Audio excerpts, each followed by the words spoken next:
place. Gav said that Otto might know something.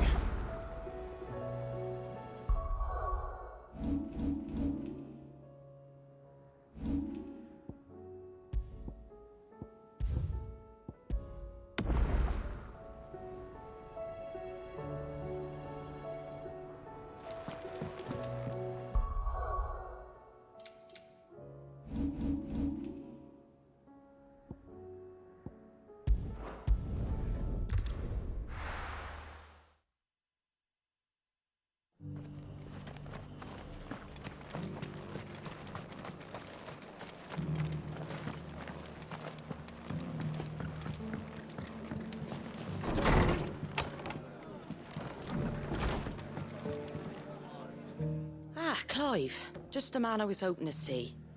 Oh? And why is that? You remember how some of Sir Wade's guardians took up residence here after the Akashic attacked? Well, now the rest have come to join him. Seems their barracks in the Lazarus have been lost to an ether flood. Now, I don't mind having a few more brave boys around to keep them animals at bay. I ain't daft after all. But we ain't got nowhere for 'em to bed down. Poor buggers are having to make do with haylofts and chocobo pens. I'd build 'em a new barracks here if I could. But where would I put 'em? There just ain't enough room up here on the rock. Which leaves us in a bit of a pickle. The people we're counting on to keep us safe are living like beggars. I see. And it ain't just that lot. There's bears to think about too. There's been more and more of them turning up lately, coming from all over looking for safe haven. But there's only so many we can shelter with the room we've got. We can't keep cramming more and more people into less and less space. What we need is a new home for our new arrivals. And that's what I was hoping you might help me with. If it ain't too much of a burden, of course. It's no burden. Thank you, Clive. So, where were you thinking of making this new home? Well, I reckon we could do a lot worse than Eastpool. Eastpool. It's been a long time since I thought about that place. It was a tragedy, what happened. And if any of us could have done anything to stop it, we would have. But what's done is done. And those who lived there wouldn't have wanted the village they loved to be left in ruins. I suppose you're right. The blight might be pressing in, but I reckon it's got a good few years left in it yet. There's just one problem. A band of cutthroats have made it their den, and they don't seem like they'll be moving on in a hurry. Nasty bastards they are too. I've lost some good men to their raids.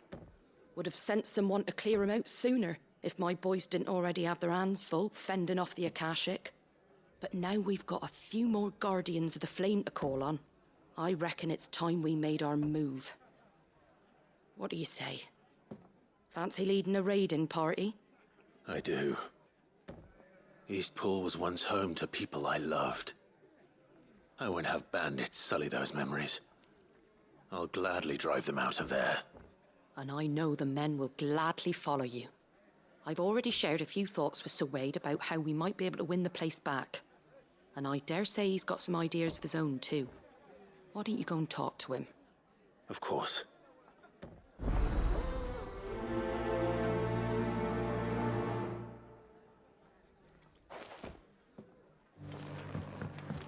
All right, Sir Wade. Let's hear your plan.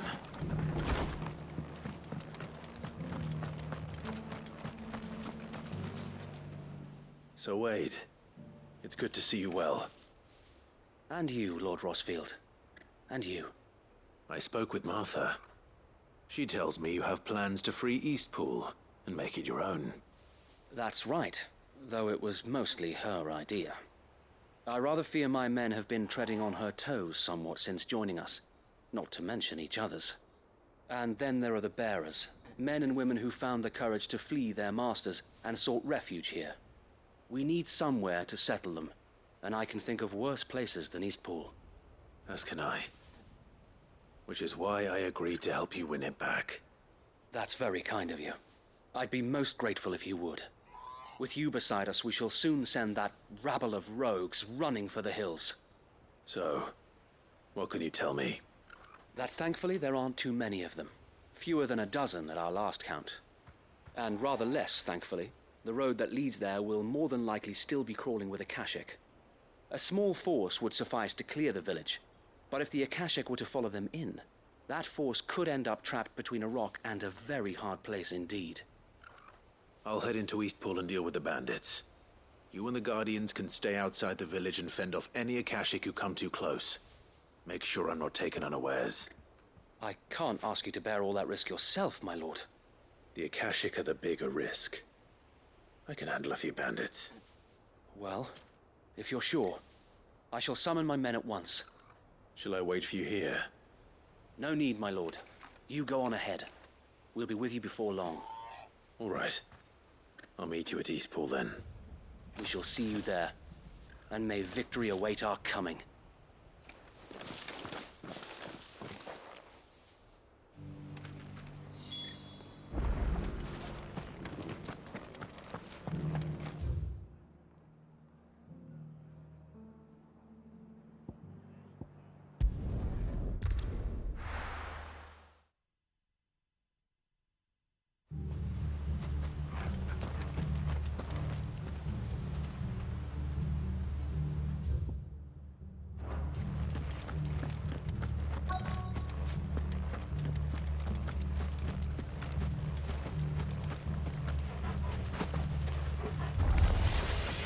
You think you can just walk in here? Kill him. You will leave Eastpool now, or face the consequences.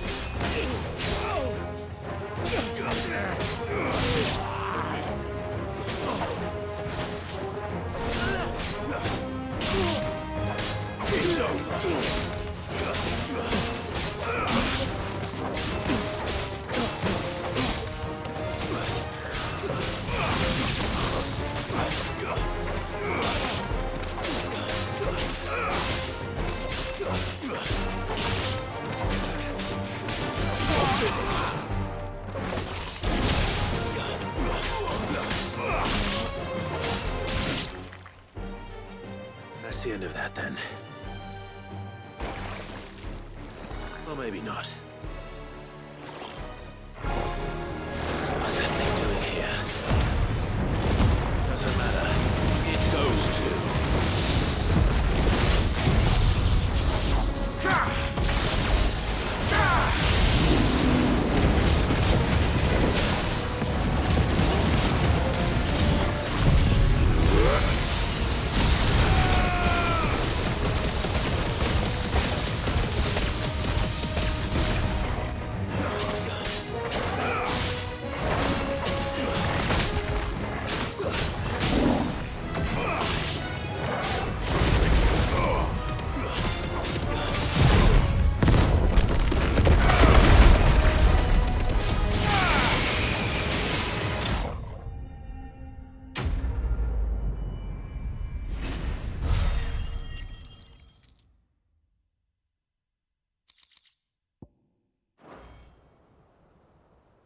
Any more surprises? I'll take that as a no. Bravo! A magnificent display, my lord. You were watching. I thought you were keeping an eye out for Akashic. We were. Put down more than a few on the road, then arrived just in time to see you slay that... whatever it was. Let's hope it was the last of its kind. Though I expect you and the Guardians will be up to the challenge should another appear. I would hope so, my lord. Your men will be bringing the bearers who'll be living here, I assume. It might be best to send word for them to come right away, before any other unsavory characters move in. Of course. I'll send orders for them to depart immediately. Leave it with me, my lord.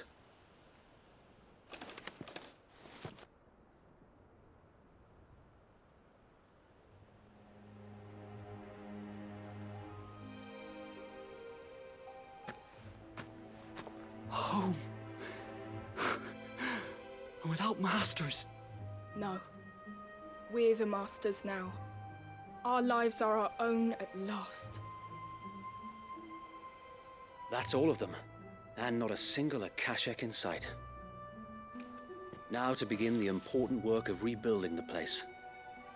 It won't be easy, Especially not after 5 years of beasts and blackguards having their wicked way with the place. The masonry might still be sturdy enough, but half the beams are rotted. Those that weren't lost in the fire or burned by the bandits, that is. It'll take a bit of elbow grease, but we'll see Eastpool rise again. Just you wait. So wait. Lady Hannah is buried here. If you don't mind, I'd like Oscar to join the rebuilding efforts. He should be a part of this. Of course. I couldn't agree more. I'll let Martha know that everyone arrived safely. If you need anything more, you have only to send a Stolas. And we will, my lord. Safe travels. Eastpool is in safe hands. Time to go and tell Martha the good news.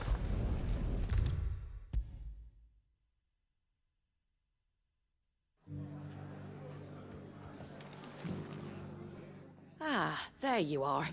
All went well then. Sir Wade told me you got rid of the bandits while his lot kept an eye out. Nicely done. And what's all this about some shape-shifting nightmare showing up? On second thoughts, don't tell me. It'll only give me nightmares of me own. What matters is you did it, and now we can build our new village. I suppose it will be. What will you call it? What else? Eastpool. Sir Wade said it best. There's plenty bad happened to that place, but that don't undo the good that happened there. No need to throw the baby out with the bathwater. Did Wade say that? Well, something along those lines. Anyway, the poor souls might have made it to Eastpool, but their work ain't done yet. So the way I see it, neither is mine. If it's food or lumber or strong backs they need, the rest is ready to provide it. Thank you, Martha. No, thank you. You didn't have to help us. I wanted to.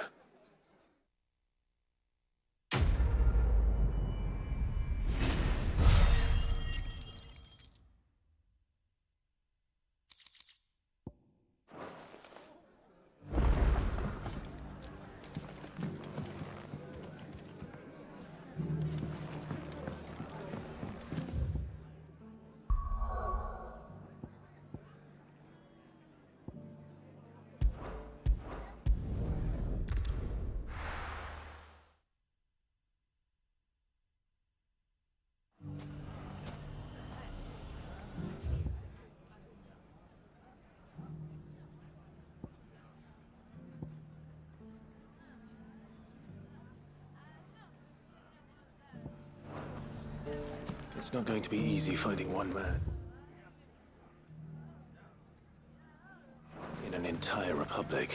Bandits, mate. Let's hope someone here's seen something. With a hard time. Mummy, are the bad men going to come back? The gentlemen of the town guard are a strapping bunch. Perhaps.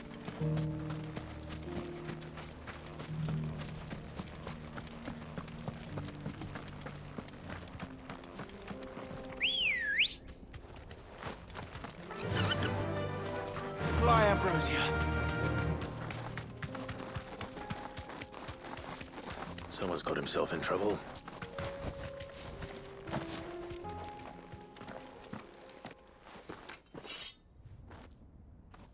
I don't see your master here, so you can start by giving us... I already told you, I have nothing. Then maybe we'll take that pretty outfit and the steel you're wearing. Please! These men are trying to rob me! I'll deal with this. Thank you. You that one's master, then? If you'd kindly pay the coin he owes us, we can pretend you didn't draw your blade on Republican soldiers. Or you can go back to your garrison and I won't report you to your captain. Oh, you're more than welcome to. He hasn't had many visitors since we slit his throat.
expect as much from Hugo's faithful, but these were men of the fist.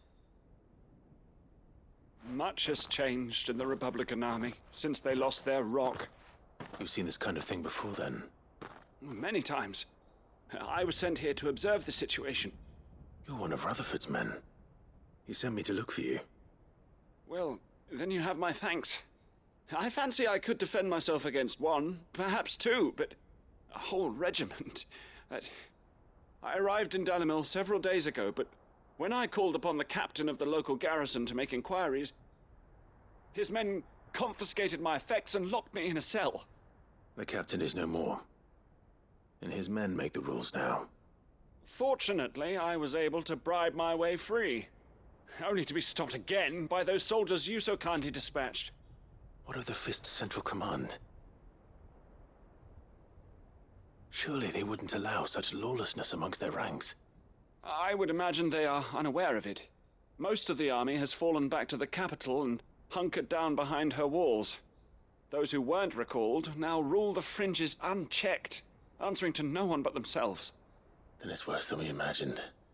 You should return to Rosaria. It's not safe here. I'll find a caravan heading north. You won't mind if I borrow one of these soldiers' coin purses?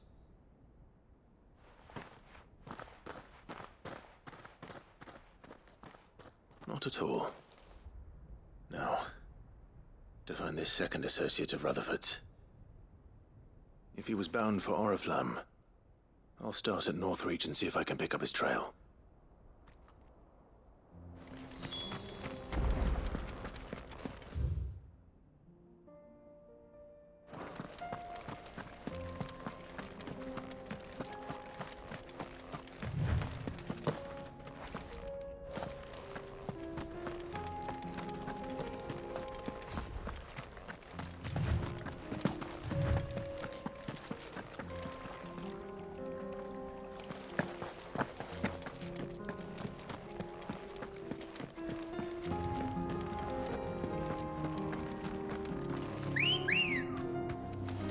Come on.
Let's go. Fly, Ambrosia.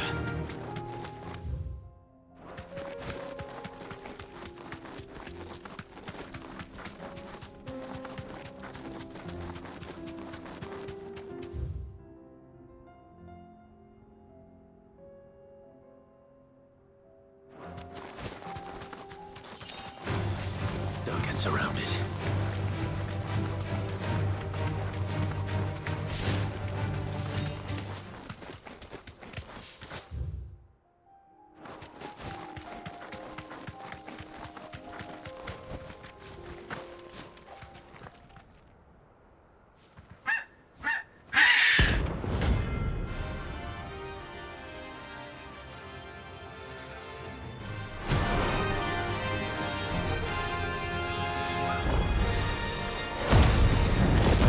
Chocobo I've ever seen. Something tells me it won't be easily broken.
Let's go.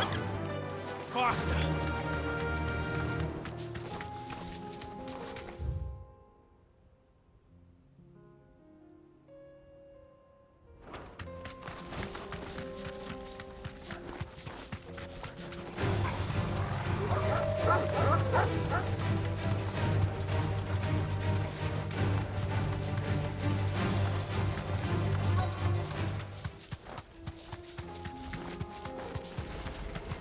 Old he may be, but it looks like there's still plenty of fight in him yet.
This thing reeks.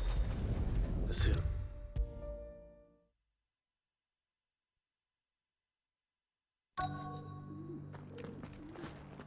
Here's your hide, as requested. I worried you might never return. Quickly, let me see it.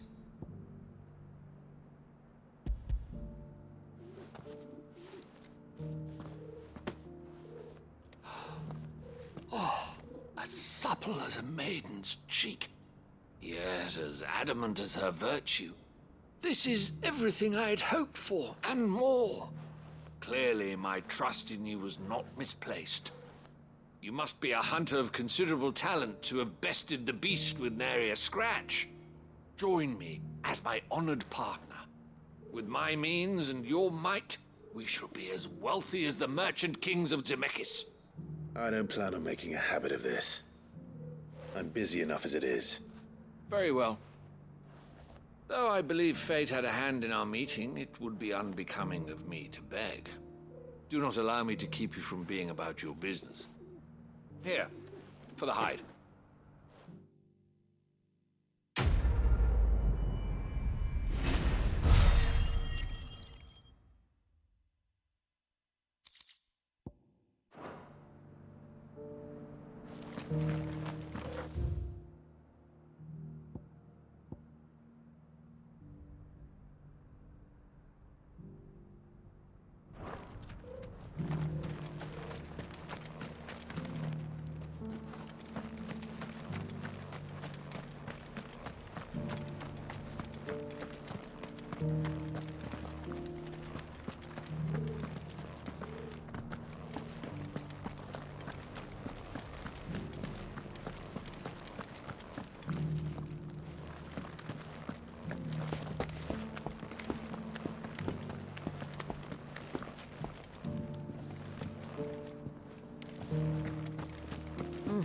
Not a scratch on them.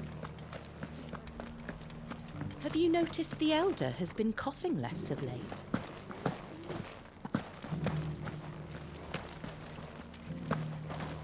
Thank you for the deal egg, mister. Mummy made a pottage from it.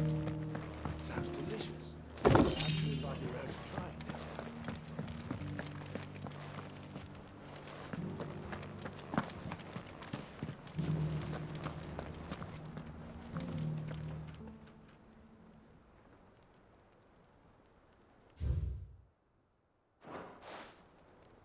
Farmers must have settled here in Tabor.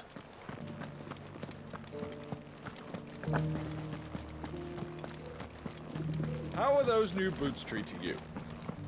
They're fantastic. Soft as phoenix down, but tough as boiled bone.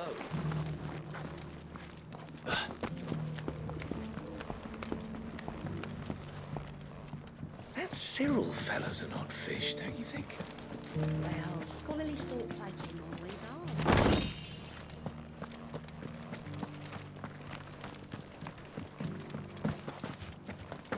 So it's these stones to Canva, and the rest of the parcels to Dalamo.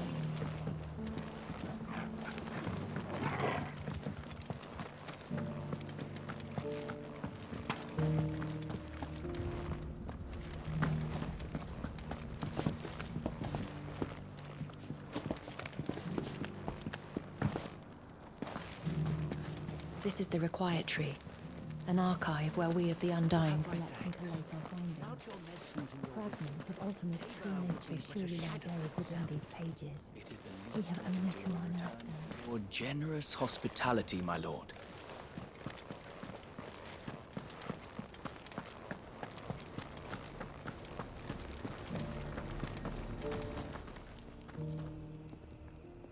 Well, this isn't at all foreboding.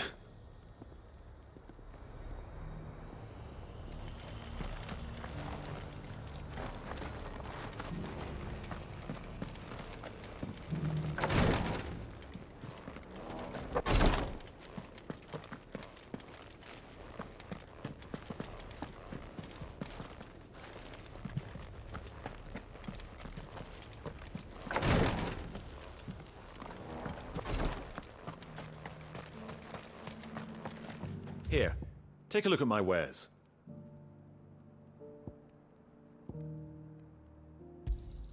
A fine choice.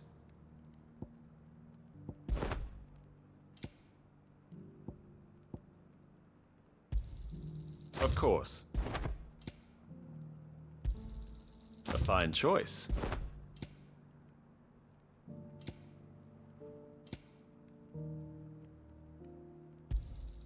Anything else? Of course. Take care. Feel like I've fleshed 100 skins today. Stay focused, will you? One slip of that scrape and the hunter's hard work will be for nothing.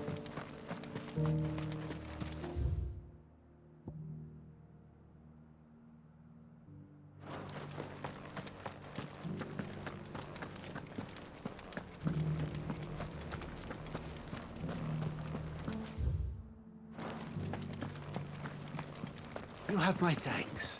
Without your medicines and your wisdom, Tiber would be but a shadow of itself.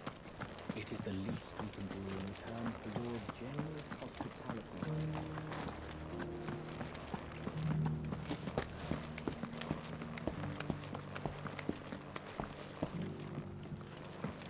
You wouldn't happen to have a decent whetstone in there, would you, madam? I'm sure I can find you something. Not a scratch on them. Have you noticed the Elder has been coughing less?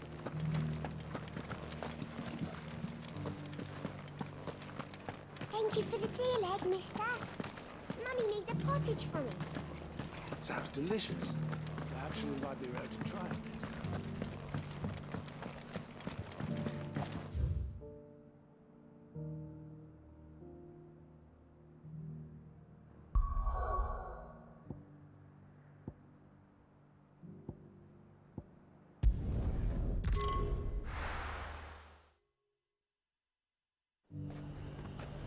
There's a lot of road between here and the capital.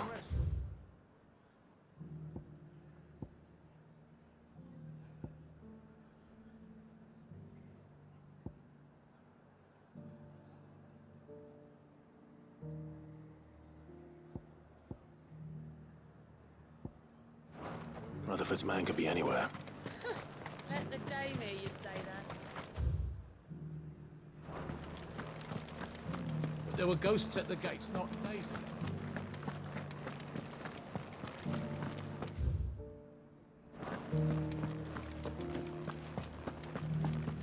Those things I said before about not being So many injured. Milady, I come bearing gifts. Gifts? Whatever is the occasion.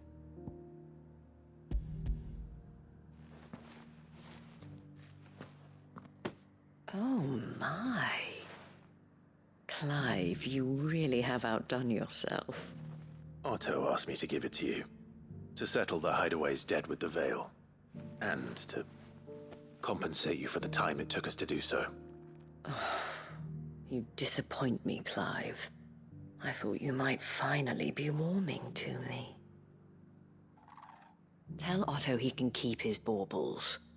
I tried to tell him as much the first time around. The man owes me nothing, nor does the Hideaway. My contribution to the restoration effort was made freely and willingly. It was the least I could do. You once told me Sid did you a kindness. I'd like to do the same. Please, accept it. For my sake. And for Otto's. For all of us. For all you've done. It is rather fetching, isn't it? Very well. Otto is lucky to have you, Clive. I doubt anything could ever replace his son. But you and the others at the Hideaway are the closest thing he has to family. Otto had a son. Long ago, yes. Sid told me Otto lost him when he was just a boy, and blamed himself for not being able to stop it. I don't know how it happened, whether there was anything he could have done, but it was clear that it weighed heavily on him. I didn't know. How could you have? I doubt anyone did. Besides Sid, I've never met a man more keen to bear his sorrows in stoic silence. An ill habit, given that both have always been surrounded by friends desperate to help them. I'm beginning to see that.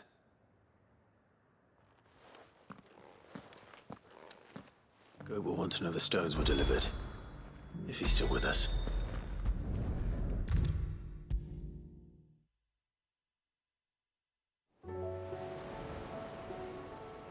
Goat. Still alive, I see. So Lady Karen accepted the ruby. Ah, about that. I tried my best, but she was just too stubborn to take it. She threw it right back in my face, in fact, and told me I could stick my stupid stone where the sun don't shine. Karen refused payment. I hope it wasn't something I said. I'm sure you were as tactful as ever. Let me see what I can do. Oh, wonderful.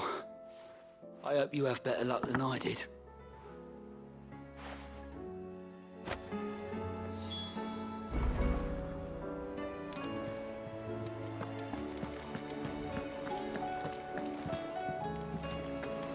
How are we supposed to do our duty when the hills are crawling? Paul said it was an army of Akashi. What will happen to Mead and the others?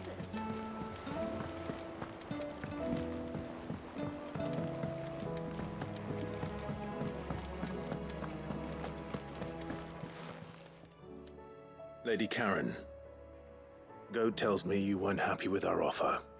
Would you prefer the debt was repaid in coin? What debt? I don't recall lending any of you lot me hard-earned gil. I may have tossed a talent or two in the Hideaway's coffers, but those were donations, and you can hardly call it charity if you go asking for it back. Of course not. But one good turn deserves another. And our circumstances have changed. Surely you wouldn't shun the gratitude of a pauper who happened to have become a prince. Oh, so you're a prince now, are you? Fine. But I'm selling it and taking what I'm owed, then you're getting the rest whether you like it or not.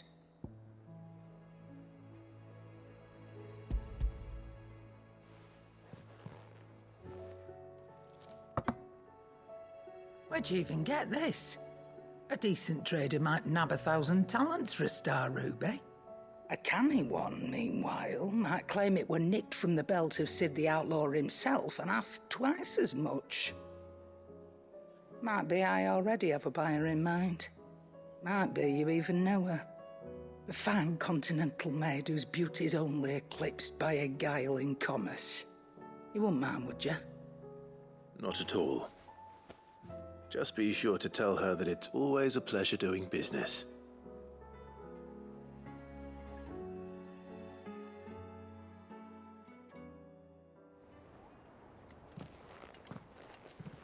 I hear you ended up delivering all 3 stones. Thanks to this lump. I sometimes wonder what I pay you for. Speaking of which, I still haven't been paid last month's wages. Oh, so you remember what's owed to you then? Get your ass behind that disc of yours and don't get up before those ledgers are square. Right away.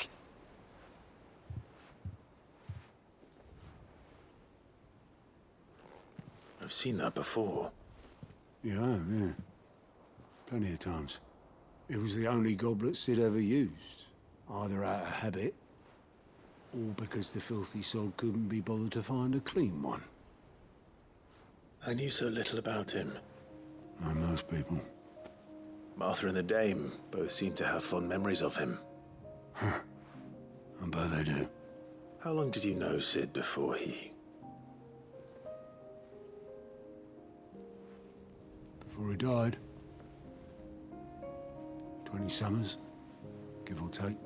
Back in the day, I was a purser on a trade ship, which is where I met him. He bought passage to... forget where. And having nothing better to do on the long nights, we sat up drinking island rum till the morning bell dragged me back to my duties. Quit my post not long after that, on account of making a fine maiden's belly fat. But me and Sid stayed close, promising we'd one day sail the seas again. That was before fate stepped in and said she was having none of it. The magic woke inside my son soon after his first name day, and there was no hiding his knack. Couldn't you and your family have... My family were the ones who summoned the constable, wanted the monster taken away.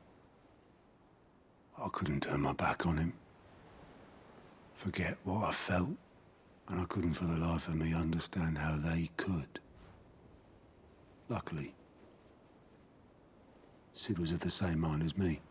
It was him who stood beside me when all I wanted was to tear the whole world down. Him who cried for me when I had no tears left of my own. Him who swore he'd do everything he could to stop it from happening again. And he was true to his word, too. Left the Royal Army once and for all. His ranks, his ribbons, gone. Just like that. Threw away everything he had.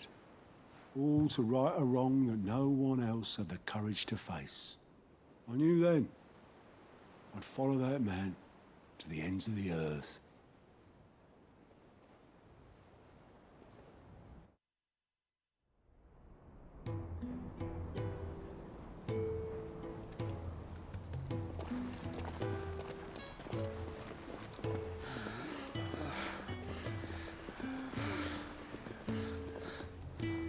He was always too clever for his own good, was Sid. Saw the world for what it really was, while the rest of us were content to go along with the lie we were shown. And it can't have been easy, bearing that burden alone.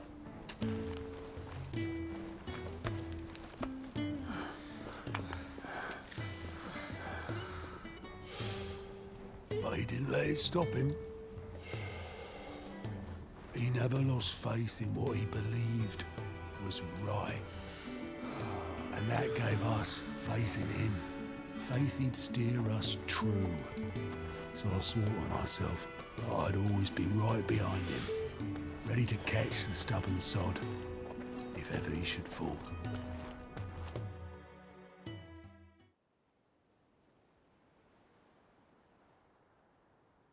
But I couldn't even do that.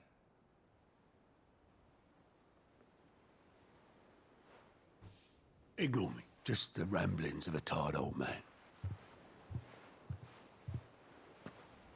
Leave that lot. I'll tidy it up in a bit.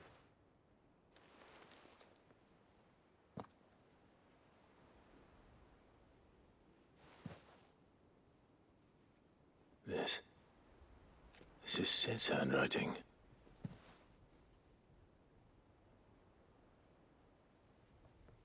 Dear Otto.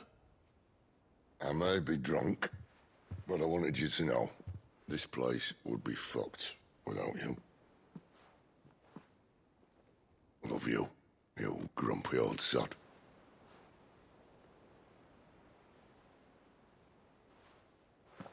This note. What about it? Sid was right. Without you, we'd all be lost.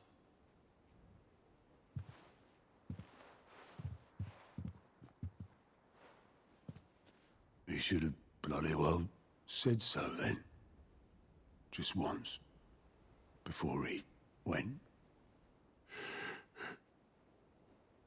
But then, why would he? Him, or anyone? I'd only have told him to piss off.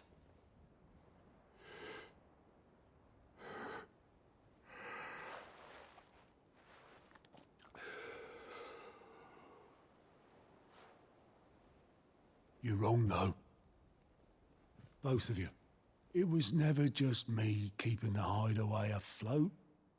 It was all of us. I just shoved people in the right direction, and I barely seem to be able to do that anymore.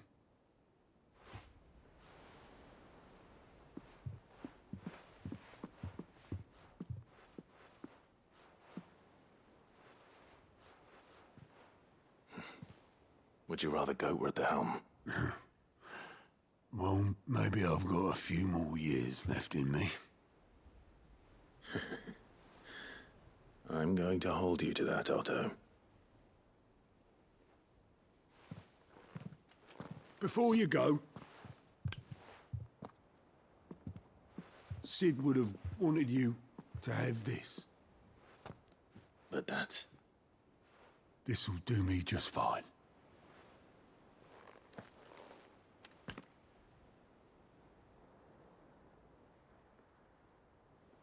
Thanks for the ray of sunshine.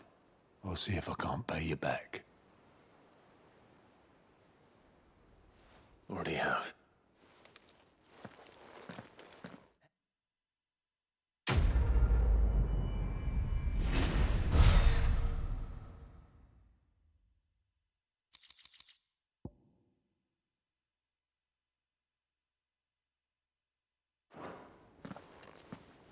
My men and I lost an entire day avoiding a flood that wasn't there a fortnight ago.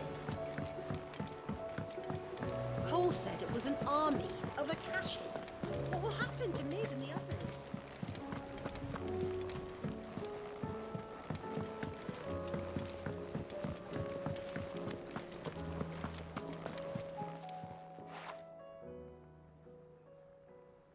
Let me tell you a story, Clive. All right. Them rumours Wetlegs were spreading. Might be they weren't just tales plucked out of thin air. You see, there were a time when I weren't too particular about who I sold steel to, so long as they paid me the right price. Some women lust after blood, others after flesh, but me, I were always one for gold. And to satisfy that lust, I sold to opposing armies, stabbed my every client in the back, made myself the most hated woman in the twins. But then one day I met a man who made me a different kind of offer. Said he'd give me access to a realm-wide community of like-minded individuals in constant need of steel and sundries. On the condition I sold to him and his alone. Was that the first time you met Sid? Aye. And I fell right into his damn trap. He was true to his word, so I ended up being true to mine. And I soon started making the best profits I've seen since taking up the trade. And all without aiding or abetting any outlaws. Except Sid himself, that is. Told me about his plan to topple the mother crystals, you know. Said that with them gone, the realm would want for all manner of things. An opportunity for the likes of me to mint gil. Why, I reckon an enterprising individual could find himself the richest gem in the twins. And that's when he had me. I emptied my stores that day and moved into the Hardaway proper. And the rest, as they say, is ancient bloody history. A dozen years on, and I'm still not the richest dam. Not for lack of trying, mind. But I can say that I have never been happier. You've all shown me there are some things more precious than Gil. That there are. So don't you go messing it all up, or you'll have me to answer to.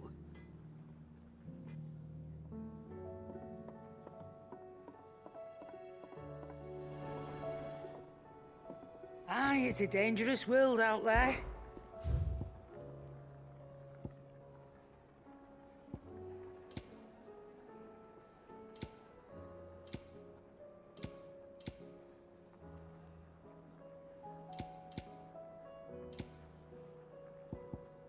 Finished, are you?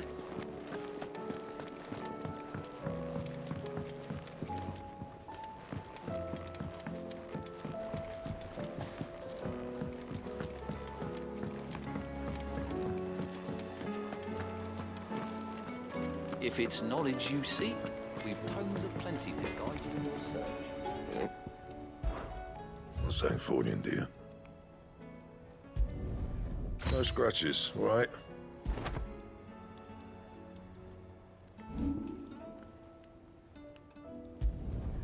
You can thank me later.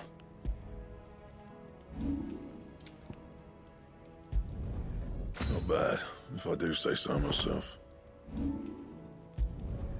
Yeah, that should do you.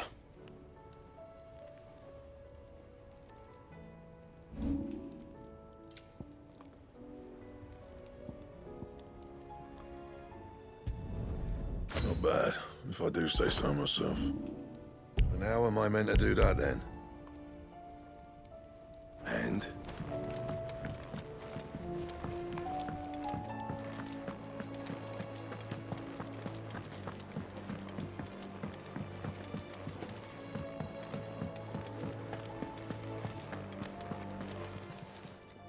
Still alive, are you? Coin purse weighing you down?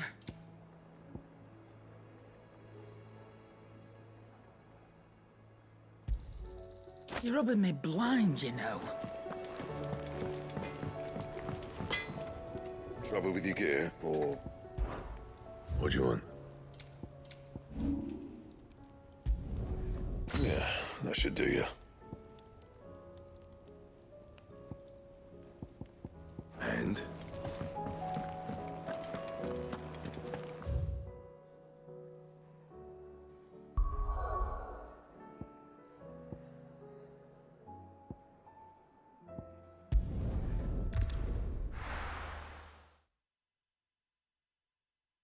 I'll be taking you all to a...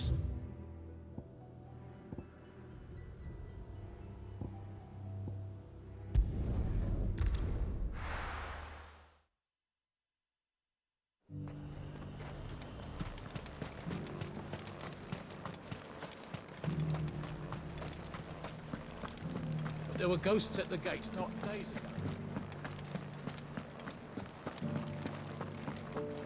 You needn't fret. The creatures...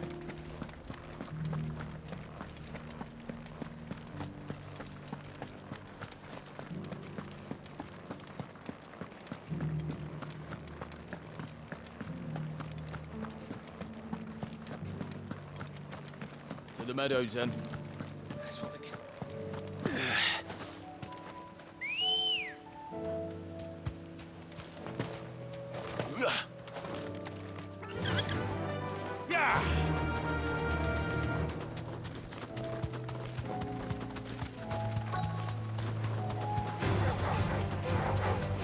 Ogety said I should be able to find what I'm looking for somewhere nearby.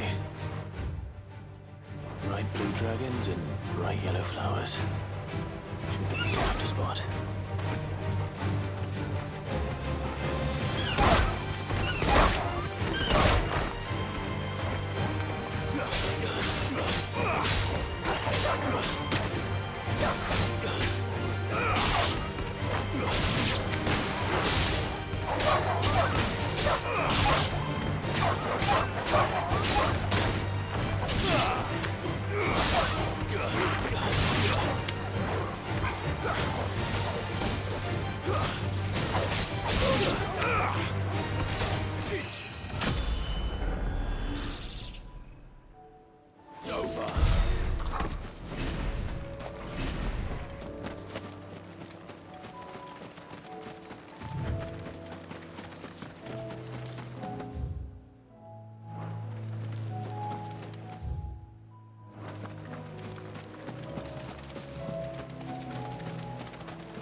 see our wyvern.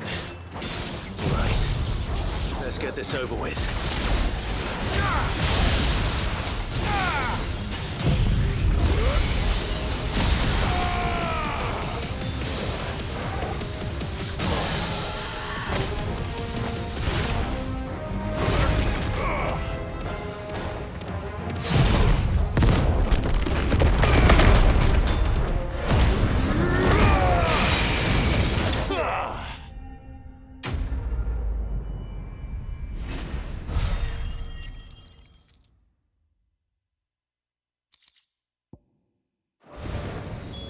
That's the wyvern's liver.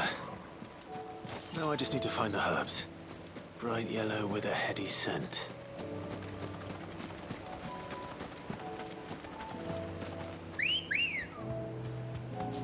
Good girl. Fly, Ambrosia.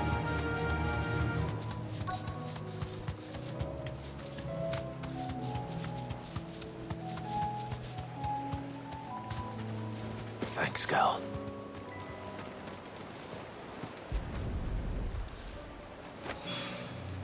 I think that's everything Molly needs to resurrect her recipe. Better head back. What song should we listen to? All of the... So, did you have that word with Tomes then? I did, and he was as helpful as ever. He told me exactly where to look, in fact.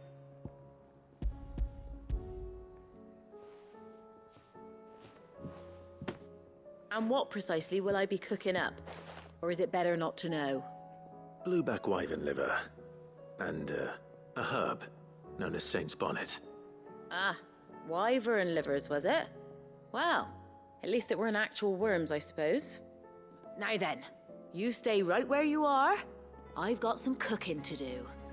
Let's hope these grand old chefs of yore knew what they were on about.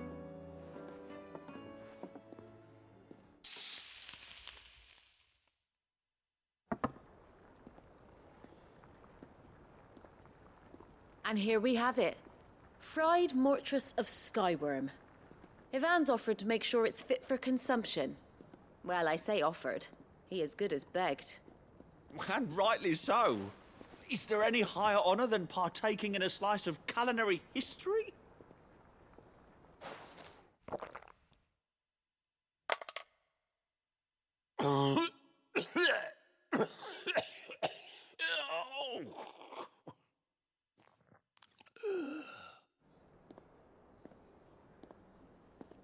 So, not fit for consumption then? What witchery is this? The crackle of the crust gives way to an almost violent richness. Yet, it is the piquant kiss of the saint's bonnet that tames this savage dish. It is a tour de force. A force of nature, even. A maelstrom of flavour and sensation. A graceful beast emerging from centuries of slumber. I think he likes it. Well, I can't quite tell with all that nonsense he's talking. But I reckon you might be right.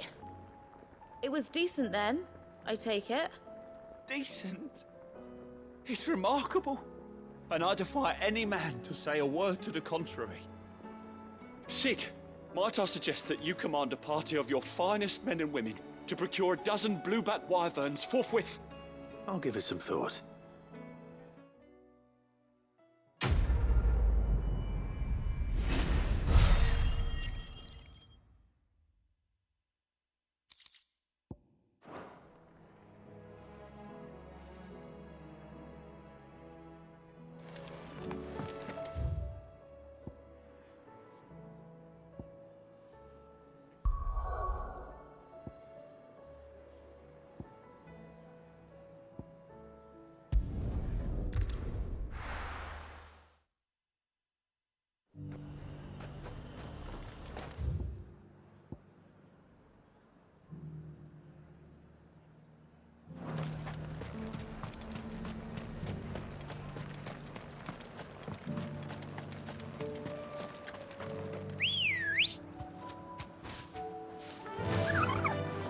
Fly, Ambrosia.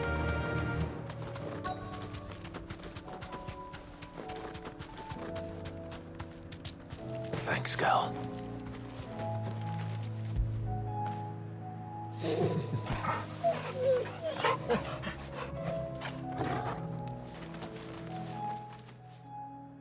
What happened here? If you're with the others, they've already relieved me of my belongings. I'm not. I'm looking for someone who was sent here by a man named Rutherford. And then you found him. I am Alistair Rockford, attendant to the Lady Ariane of House Wellesley. Of the 7 high houses of Rosaria. It's been a long time since last I saw my great-aunt. Is she well? My Lord Marquis? Yes. Yes, she is. The Lady Dowager has granted me leave to assist your Uncle Stuart. I was on my way back from the old capital when I saw some villagers being robbed on the road here. Bandits? They looked more like field hands, but it didn't matter in the end. I did what I could to help the victims, but all it earned me was a pommel to the temple. Which way did they go? South, toward the gate. All right. I'll take care of them. Founder knows I've met enough of their kind. You head back to Northreach, visit the Vale, tell them I sent you. Thank you. I shall. Founder be your shield.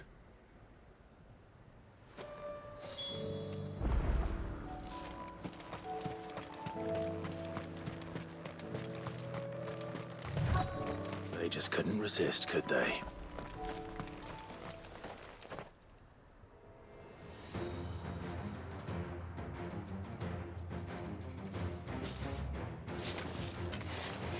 This one's ours, pretty boy.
Make for the town while you can. There may be more bandits nearby. You don't need to tell me twice. Many thanks, traveler. This looks to be all of them. I thought I told you to make for the Vale. And stand by as ill might befall the heir to the ducal throne. It's just Clive, and I'm fine. Which is more than can be said for you. I will survive. Strange that the garrison wouldn't intervene in such a brazen attack so close to their gates. The garrison have their hands full inside the city. Some days they don't even send out patrols. There are few hands left to work the fields, and even fewer to transport the grain. The market stalls are nearly bare, and the price for what remains is exorbitant. It's not uncommon to see a fight break out over a crust of bread. When I said the ones who attacked me didn't have the look of bandits, I meant it. They were probably just desperate. Rockford, listen to me. If you are to continue your investigation, you first need to seek the attention of a healer. Of course. I shall return to Northreach right away. But allow me to thank you first. Had you not happened along, Don't thank me. Thank Rutherford. It was he who sent me. I suppose he'll be wondering where I've got to. I shall send a Bastolus as soon as I'm able. Good day.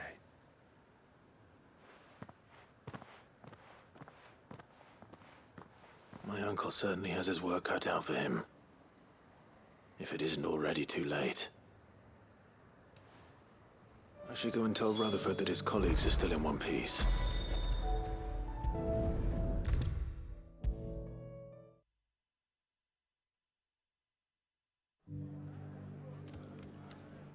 I see you're still here.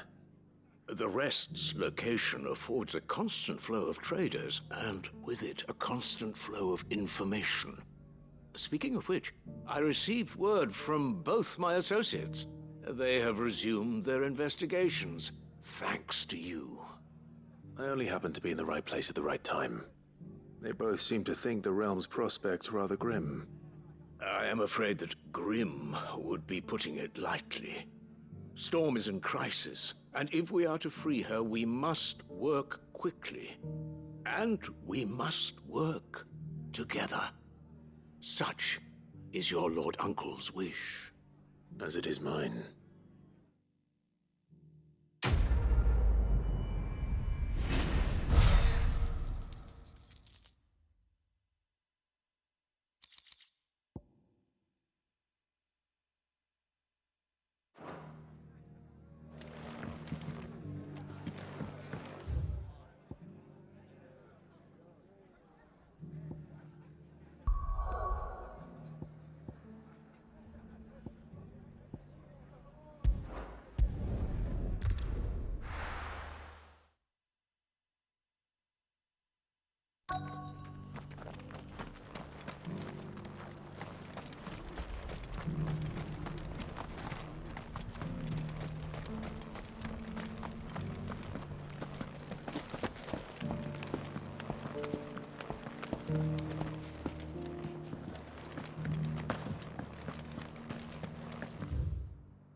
Thank you for the deal, egg, mister.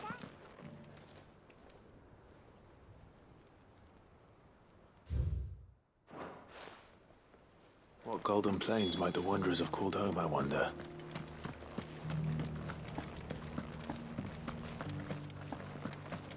Not a scratch on them. You wouldn't happen to have a decent whetstone in there, would you?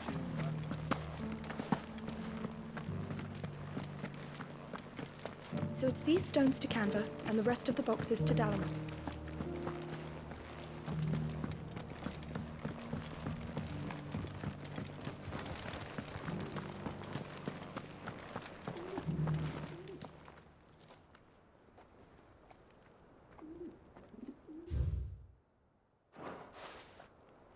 No history would be complete without mention of the Mother Crystals. I should speak to the old scholar before I forget everything I've read. Only sorts like him always are, aren't they? How are those new boots treating you? The engravings were in good repair considering their age. Oh, would that I could have seen them for myself. Oh, come, don't tease me now. What did you learn of this place and its people? Let's start with the engraving to the south, shall we? What did it say? The great, good Moogle Guardians.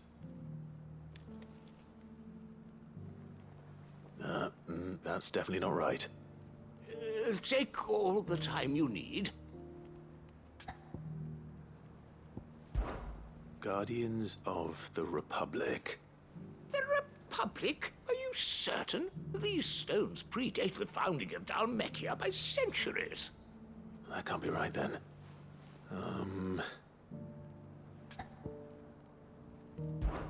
Guardians of the Crystal.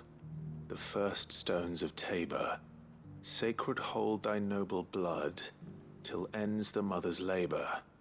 I'm pretty sure that was it. Fascinating. It would seem the founders of this city were descendants of those fallen charged with protecting the Mother Crystals. But whatever could have driven the Guardians so far from their sacred charges, I wonder? The engraving to the north is next, I think. Wanderers of the Golden Plains, lay your roots in stone.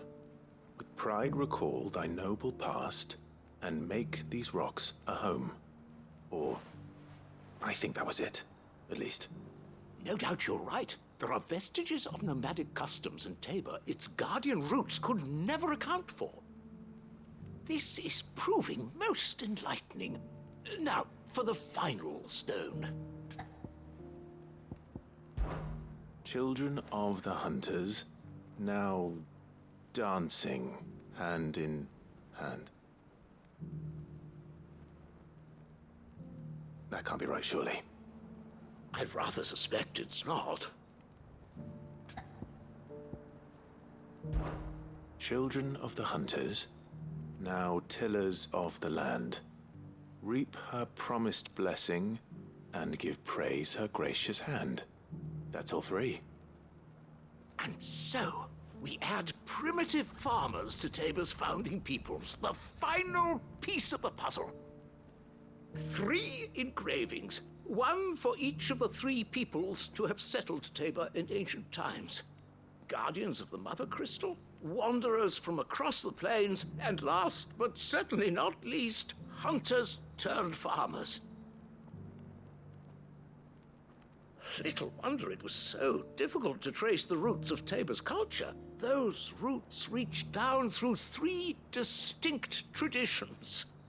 Nonetheless, one cannot help but wonder why this fact is not better known among scholars, given that the stones stand here for all to see. Too many stairs, perhaps.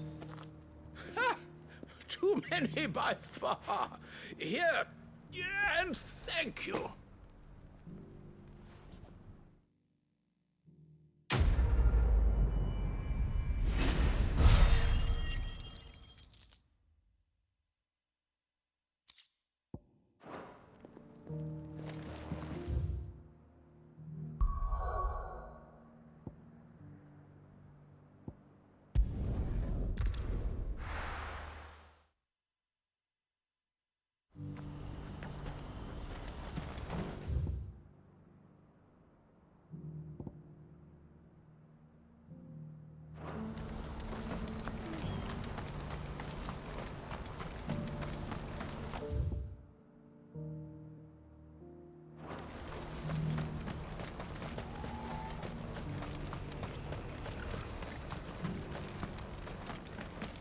If we're going to do this, we'll need... Clive, your timing is impeccable. It just so happens that right at this very moment, we're in need of someone with your talents. And what talents would those be? Why, your fearlessness, and your skill with a blade. I'm listening. Well, as I'm sure you're aware, when these dark skies swept over the Republic, so too did a wave of chaos and confusion. Randalar has been particularly badly affected. Many of the capital's bearers have lost their masters, or taken the opportunity to flee them. None remain free for long, of course. Most find themselves under the protection of the Fist before they get far. But the army too is in disarray, and finds itself unable to provide for its new charges. Which means it has been looking to sell. And you've been looking to buy, to make sure these masterless bearers remain that way. Precisely. It's the perfect opportunity to free dozens more, and for an attractive price, no less. So where does my skill with a blade come in? Though we may have the funds to buy these bearers, we have nowhere to house them. So we've been searching for a place where they can be resettled. Somewhere far from the prying eyes of those who would see them enslaved once more. And we believe we have found one. Cashlock. A small hamlet hidden in a canyon. The place was abandoned a long time ago, but when the men moved out, the beasts moved in. And so we seek the aid of a fearless swordsman to encourage them to look elsewhere. You'll help, won't you? How could I refuse? Excellent. Theo, if you wouldn't mind making arrangements for the transportation of our guests, as we discussed. Of course. Leave everything with me. Sounds like you'll have your work cut out for you. I will. We have an entire village to stock and furnish. Residents and all. Even if I begin right now, I'll be working day and night. So I'd better get started. Try to clear the place out before the wagons roll in, won't you? I'll do my best. You will find a village in Chairdra's Thread, past Lateney's Cleft. My man there will open the gate for you. All right. Wish me luck. I'm sure you won't need it.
Come on.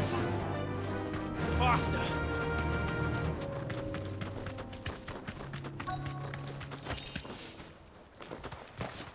This must have been this place once, and it will be again.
That's all of them.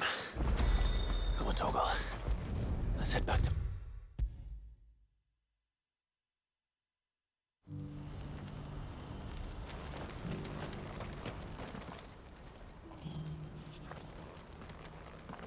Something the matter, Theodore? Quiet. Those are our terms. I trust that you will give them your full consideration. I shall. Thank you.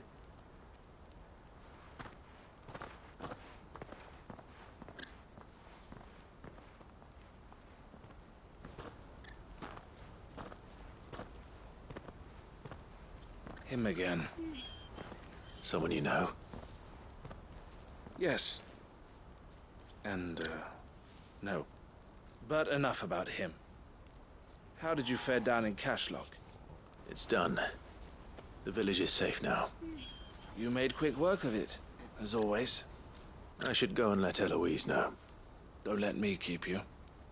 But Clive, don't tell her I was watching her, will you? She'll only get upset. I'll explain everything once you've finished with your report. All right. We'll speak then.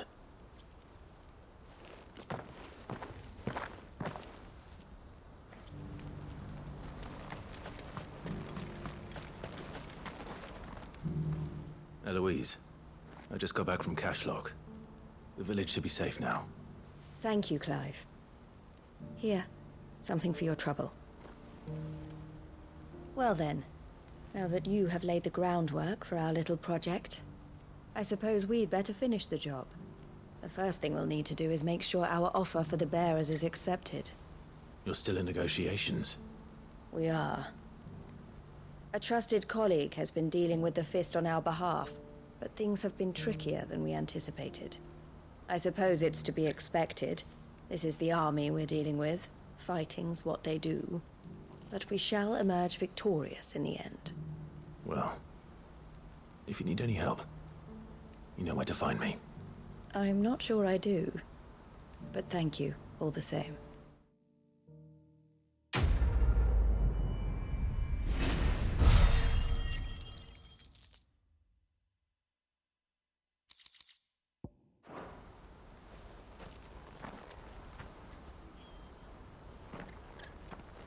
Ah, Clive. You wanted to talk? The man I was watching earlier, the one speaking to my sister. He represents the Silver Peak Consortium. It's one of the bigger trading houses. I don't think I've heard of them. Well, every trader in Dhalmekia has. They operate across the length and breadth of the Republic, and they're still expanding.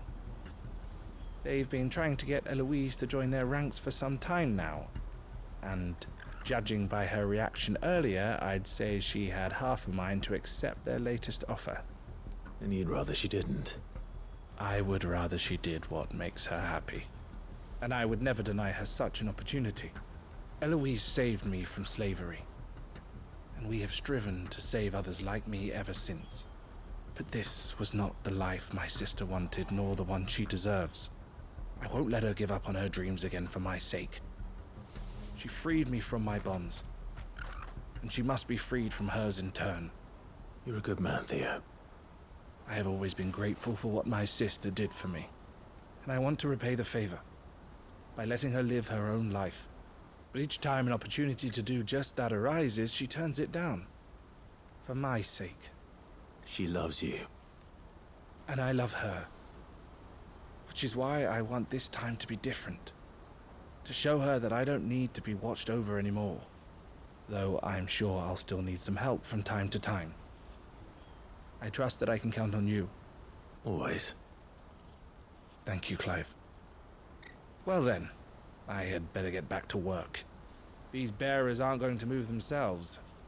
That's a job for the Crimson Caravans.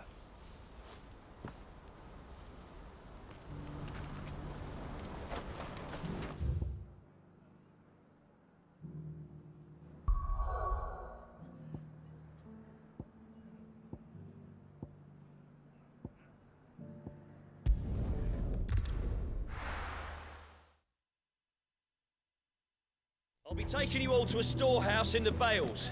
Leave anything you don't need.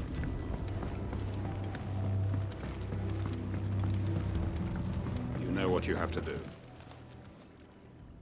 Clive, I fear that I must bid you farewell. As you know, our time grows short. The Lord Chief Justice's vultures are circling. We must strike now. Before we part, I want you to know that, though I may not always have been your most vocal ally, I trust you, as I trusted your predecessor. Thank you. I appreciate the sentiment, and I understand more than anyone how you feel. But is revenge really the answer? It is the one I found, and it is all that I have lived for since that day. But what of Lostwing? Everything you've built. I built Lostwing to achieve this aim. Once it is done, the village will have served its purpose. My comrades and I are sure of our cause, and we shall fight to the last, come what may. But there are those among us who cannot fight. Children, the elderly, bearers afflicted by the curse. I would place Lostwing in their hands, if I thought it would do them any good. But a village home only to the frail and the infirm is not likely to stay a safe haven for long. And so, Clive, I find myself turning to you once more.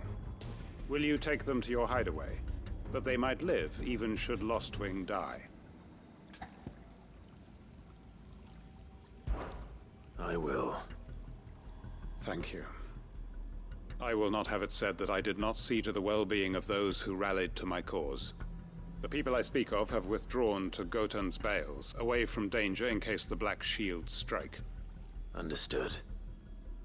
I'll make sure they get to the hideaway safely. Then the last of my preparations are complete. Fare you well, Clive. And may Griga guide us. All of us.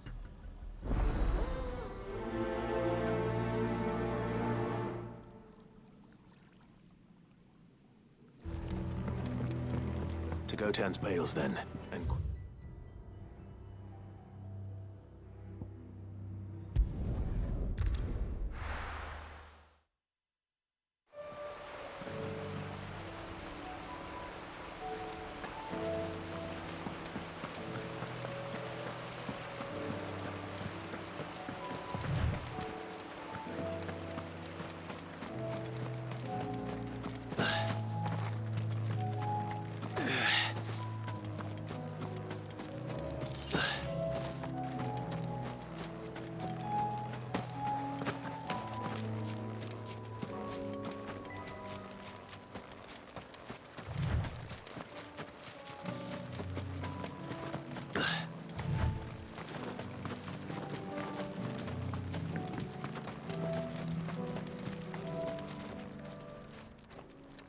Everyone, Quinton has asked that you come with me. He can no longer guarantee your protection, but I can. There's a safe place I can take you to. Well, if that's what the Master thinks best. Cid, none of us would be standing here today if it weren't for Master Quinton. We owe him our lives. So we ain't about to start telling him what he should do with his. If he's saying we ain't safe in Lostwing no more, it's 'cause he ain't coming back. And if that's what has to happen, then so be it. I only hope he can see this through to the end. That we get to see justice done. I hope so too. Oi! You lot! Where's everyone else? They ain't already left, have they? They've gone with Master Quinton. Fuck! Fuck! Fuck! What's wrong? I've just come from the Justice's manor. We have to get Quinton to call off the attack. It ain't just the Black Shields protecting the place. He's got a guard dog and all. A fucking monster. They don't stand a chance against that thing. If I don't get the message to them, they're all gonna fucking die. No. We can't let this happen. Cid!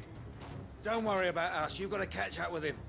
We can't let Quinton die before that bastard does. All right. I'll do what I can.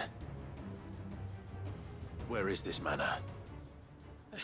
It's way over to the east, through the woods. Heavenhall, he calls it. Promise us, Cid. Promise us you'll do what you can.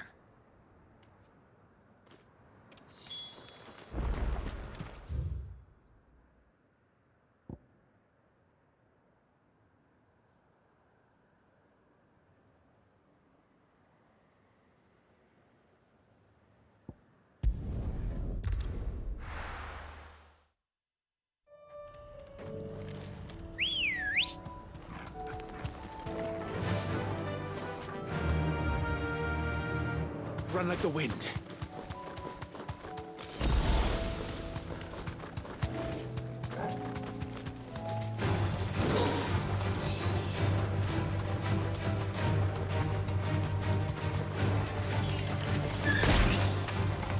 Safe.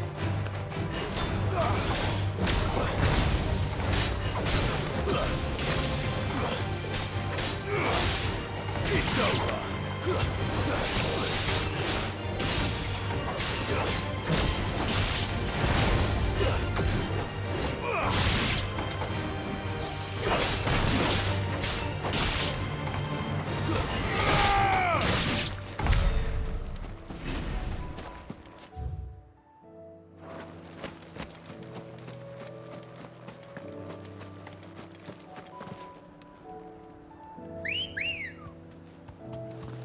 Come on.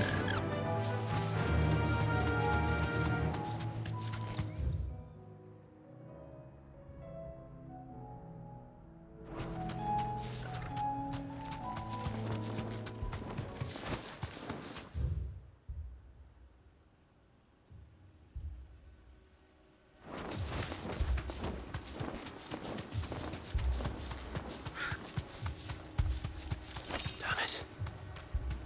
Don't tell me I'm too late.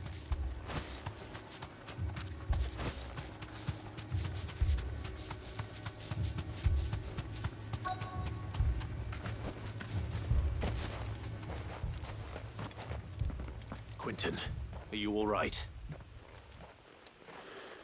No. But I am alive.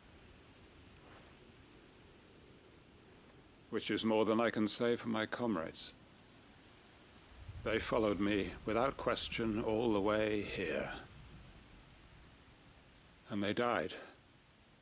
For nothing.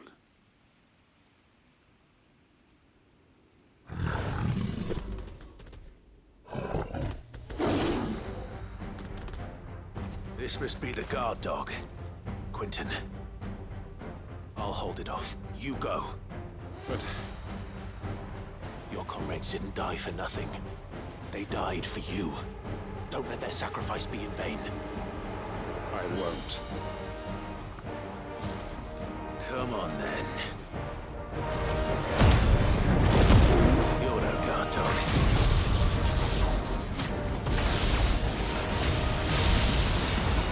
There's a rabid beast that needs to be put down.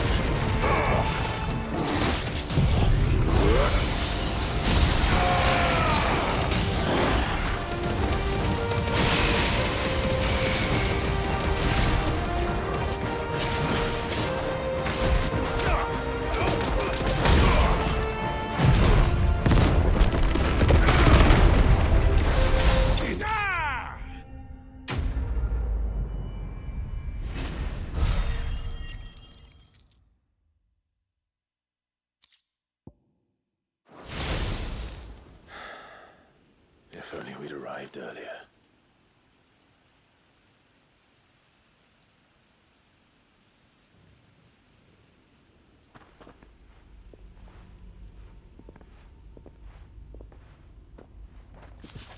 Is it over? It is. He wept and begged for mercy. And I cut him from ear to ear. Just as I dreamed of doing all these years. All my plans. Building a haven in Lostwing. Freeing bearers from their chains and recruiting them to my cause. It was all for this. But what is this? Justice? My faithful comrades. All those lives lost. So that I might take another. Quentin. Master Quentin! Oh, thank Grieger you're safe. You? You're alive? And so are you. I'm so sorry. I tried to warn you about that thing. And I hate to say it, but there's more bad news. It's Lostwing. It's been flooded. What?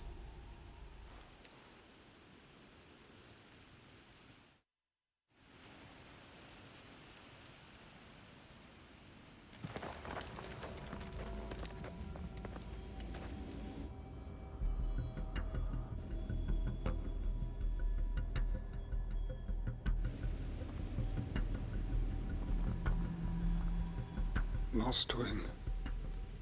My lost wing. And look who's here. They must have stolen in after we left, just before the flood struck. What if there are still people in there? Don't be a fool!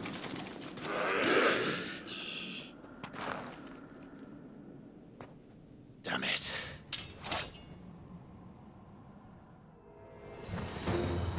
Quentin's not going to last long in there. Come on, Torgal. We need to make this quick.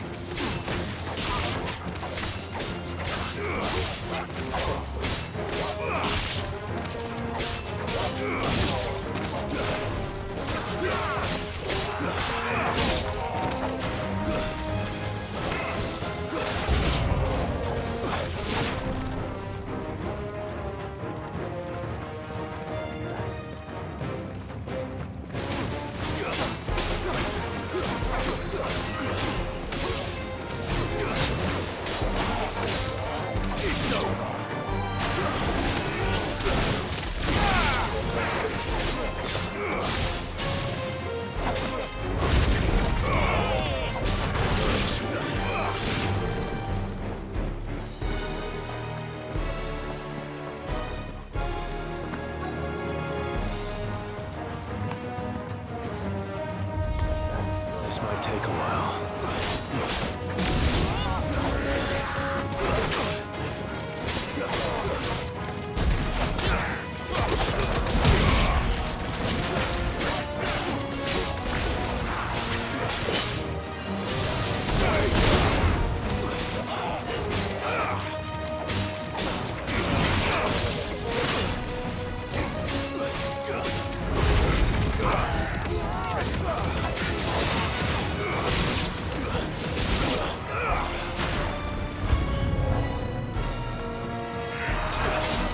Quentin! Hold on. I'm gonna get you out of here!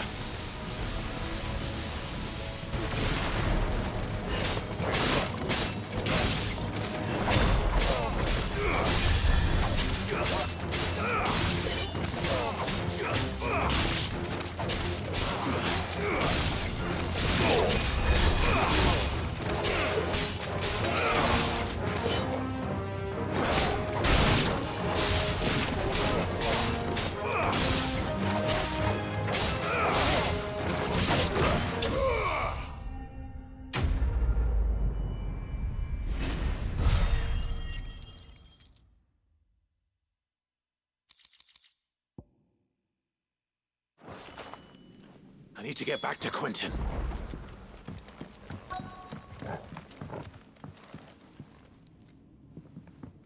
Quentin! Quentin! Look at me! Thank the Founder. He hasn't turned. I'm going to get you out of here.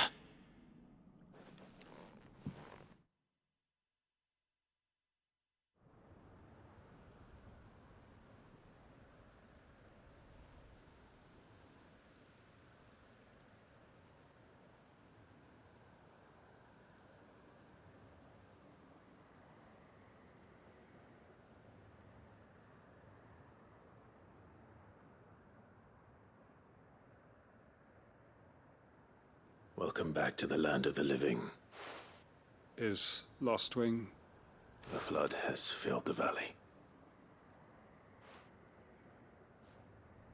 I see. Then all is at an end. A strange way to achieve one's life's ambition. No, Master Quentin. Save your strength. Why?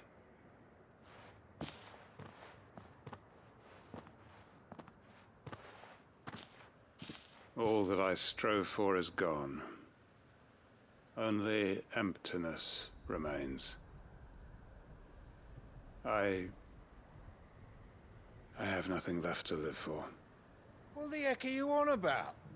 You've got us, ain't you? Don't try telling me you only freed us so you could get revenge. We're more than that to you, and we all know it.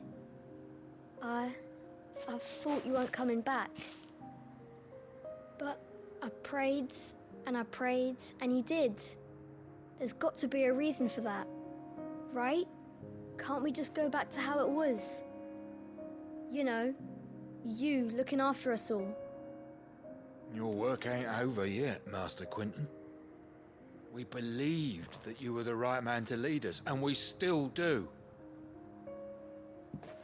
Your village may be lost, but it seems your people aren't, so long as you remain to guide them.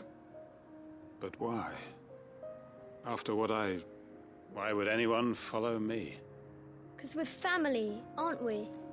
Family? Yeah, and all our comrades who went with you, they felt the same. Lostwing weren't just a village. It was all of us. It was. And as long as we're still here, it is too. We can start again. Build a new Lostwing, right here in the Bales.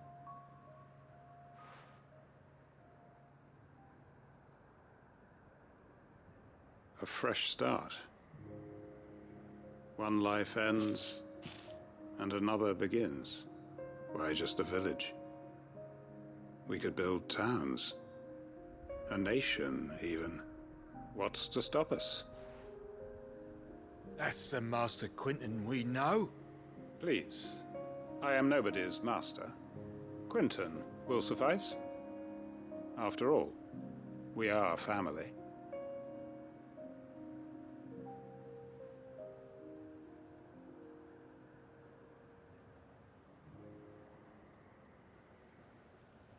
Permit me to withdraw my request.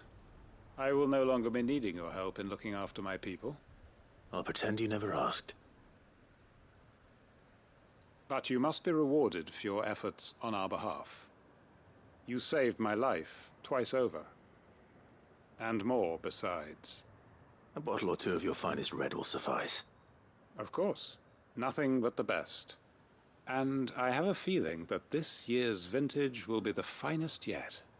If you don't mind waiting, that is. I look forward to it.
Cole said it was an army of Akashic.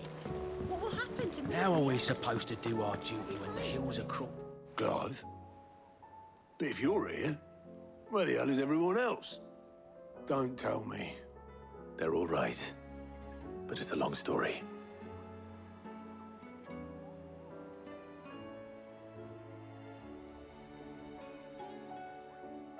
You lot don't do things by halves, do you?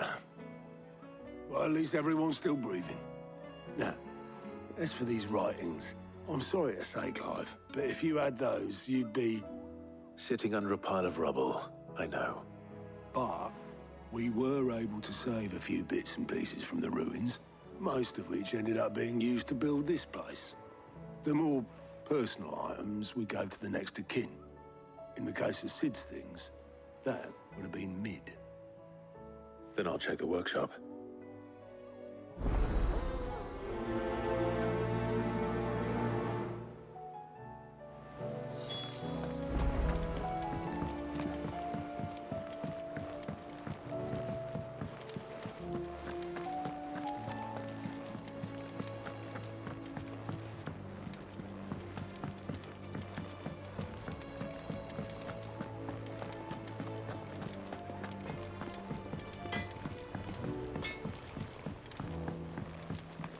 He's a surly soaker. Who cares less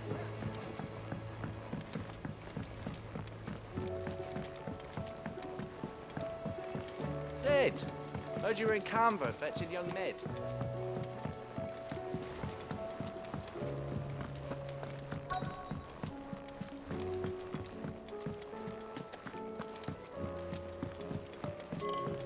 Miss Shirley, how can we learn to be clever like Miss Midadol?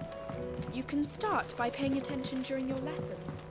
Do you think Mid's ship will ever sail?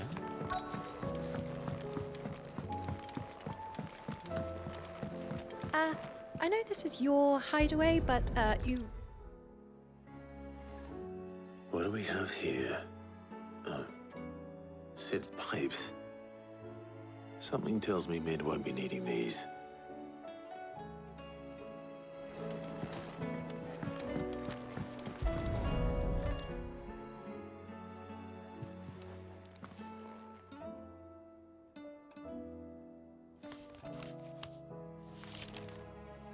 This looks like it's from Sid's old diary. But you'll already have read it. I'd better keep looking.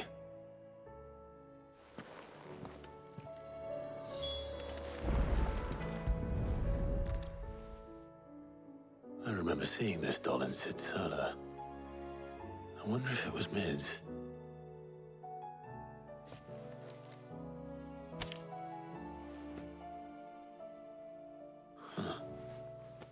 What's this tucked inside it?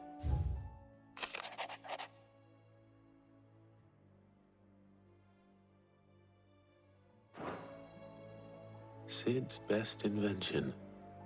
That sounds promising. So Sid hid something in Mid's first opus. But what would that be? Perhaps Otto might know.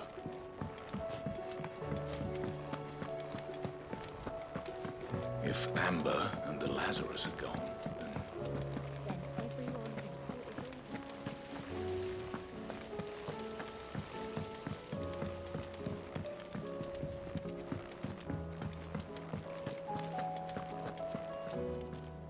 Well, did you find anything? Possibly. You wouldn't happen to know what Mid's first opus was? Opus? That girl's as tone-deaf as a banshee. Unless you mean the orchestrion. She couldn't have been more than, what, 11, 12 when she cobbled that thing together? It surprised us all. Not least her dad. You should have seen how proud he was of the little scamp. What's that battered old box have to do with anything? I think Sid may have hidden something inside it. Wouldn't surprise me. Those two and their bloody treasure hunts. Half the things in the hideaway were hidden one time or another. How are we supposed to do our duty when the hills are crawling with Akashic and the valleys are full of ether?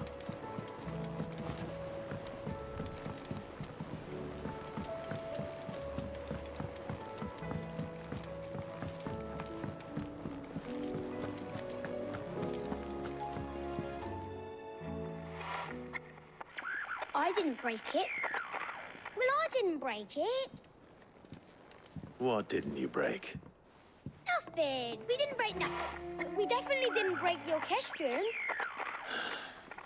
What's wrong with it? It's broken. Except when it isn't.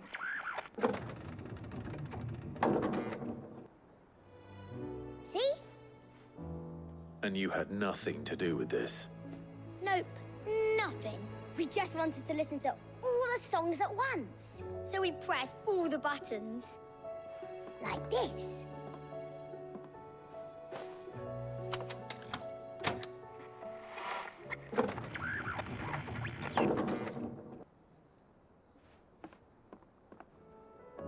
See? All too well. All right, out of the way.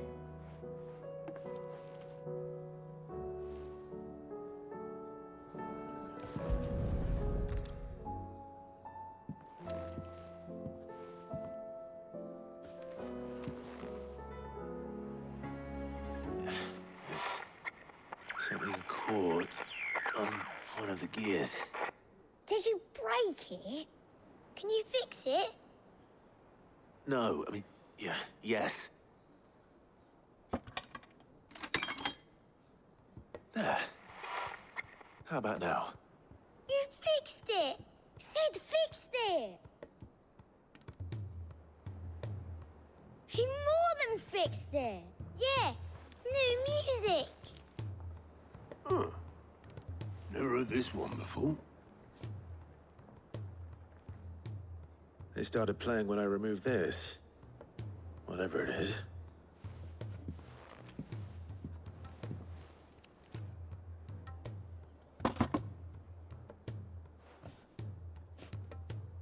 Well, don't look at me. I can tell you it's important, though. Sid showed it to me once and said as much. Said it was the stuff dreams were made of. Let's just hope it's the stuff ships are made of as well. Indeed. Let's see if we can make some dreams come true.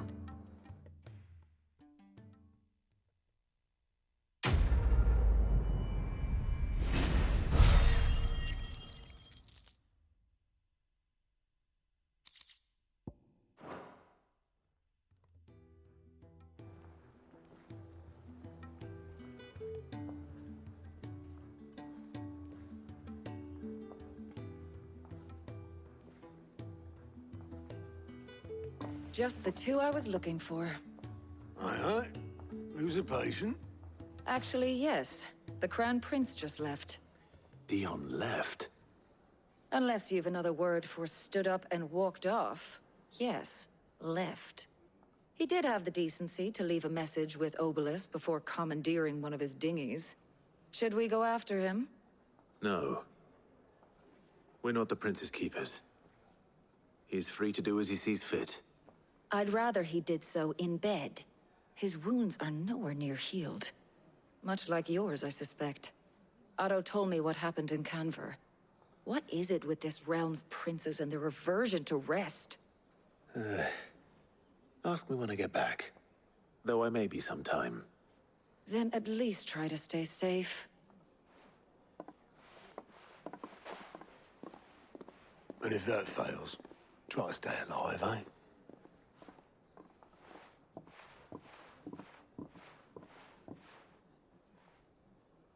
Every moment I waste here, the further the flagship sails.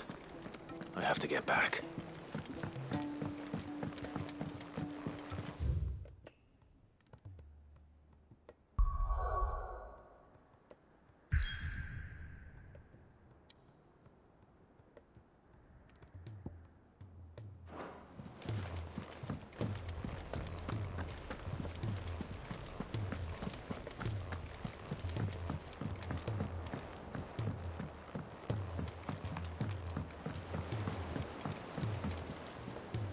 All right, Clive.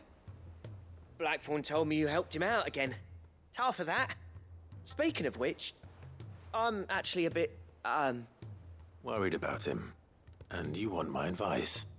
afraid so. It's a bit of a funny one, this, but I saved this posh knob while I was out on a mission, and he gave me this flashy ring to say thank you.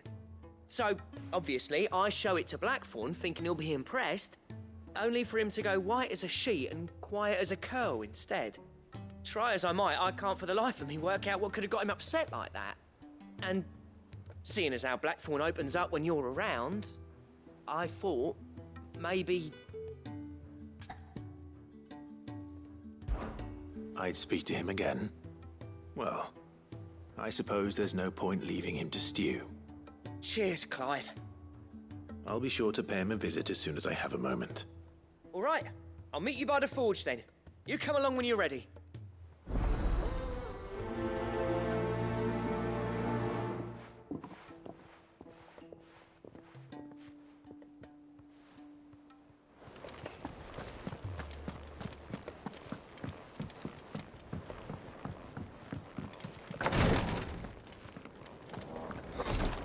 She can't kick this up. Glory to Griga. There you are. And not a moment too soon. What's happened? Taya's busy working herself into an early grave. Since the arrival of her latest patient, she's refused to stop, even for a moment. I've tried offering to see to him in her stead, but she won't hear of it. Clive, she hasn't left the infirmary in days. She's pushing herself too hard. And if she doesn't rest soon, will you talk to her? Order her to her chambers if that's what it takes. Because if she keeps this up, I fear the hideaway will be without its best physica before too long. I know better than to order Taya to do anything, but I'll speak to her. Thank you. I pray you have better luck than I did.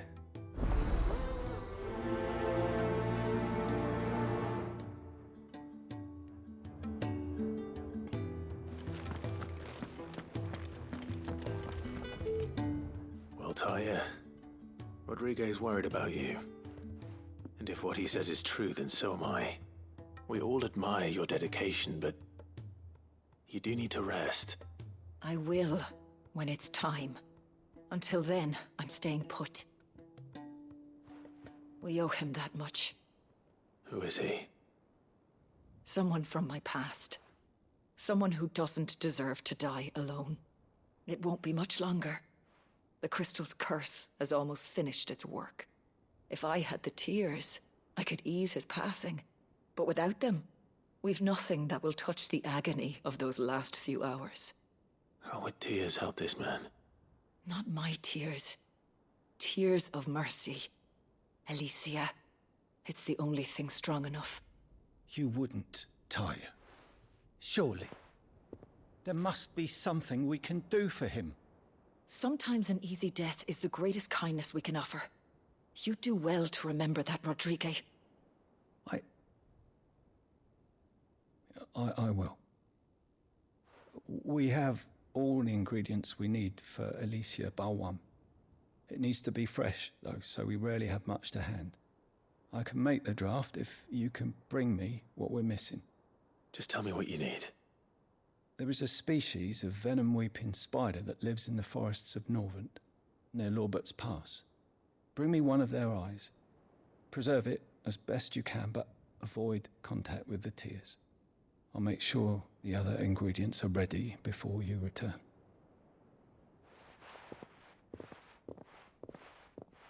Thank you, Clive. I won't forget this.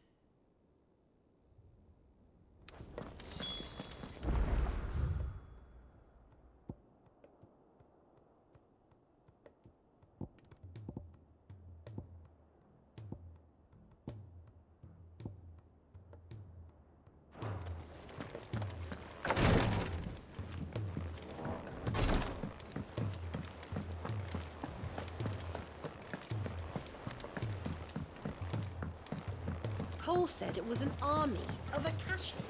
What will happen to Mid and the others?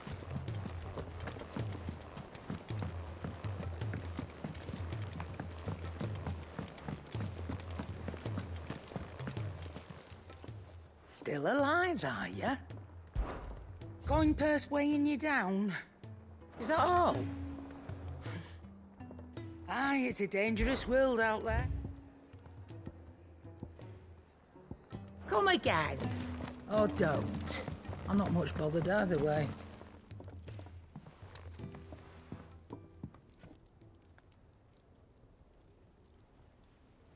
Bloody hell, Clive. Not this again.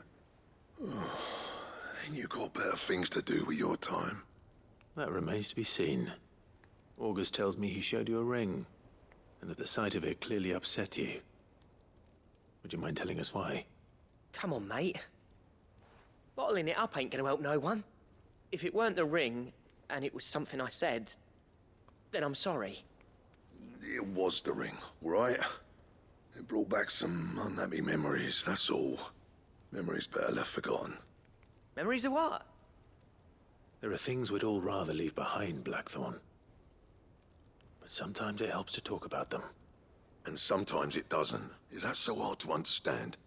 Don't be like that. Fine. If it'll get you off my back. That ring you flashed was the work of Zoltan. We apprenticed together, back in the day. You've never mentioned him before. Why would I? Ain't seen him in decades, and the last time I did, we almost came to blows. The ring brought it all back. I could tell it was one of his the moment I saw it. Vast has improved, though. More than I thought possible. That thing's a work of art. So it was a nice ring. Worth a few gil, maybe. What's it matter to you? It matters because engraving metal's a nightmare and I've got no bloody idea how he managed it. The fact is, I couldn't make anything even half that detailed. So what? You're an armorer, not a jeweler. I'm the Hideaway's master craftsman. I'm not stealing a living at some backwater village forge. My armor keeps you lot safe and my swords keep you dangerous. As far as I'm concerned, every swing of my hammer's another blow struck in the name of our cause. So I put my heart and soul into my work. Because the curse breakers deserve better than second best. And I refuse to be shown up by the likes of Zoltan. Very well. Why don't we go and pay him a visit? Learn his secret. I doubt he'd be too happy to see me. Then just this once. Make peace with being second best. Swallow your pride and focus all your energies on the task at hand. Keeping the curse breakers armed and armored. Provided you can do that, you'll hear no complaints from me.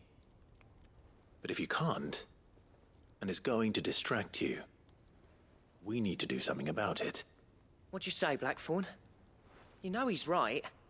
And it's not like you'll be going alone. All right. Magic. So, where do you reckon old what's-his-name is then? Zoltan, was it? In Dravozd, my old village. He won't have left.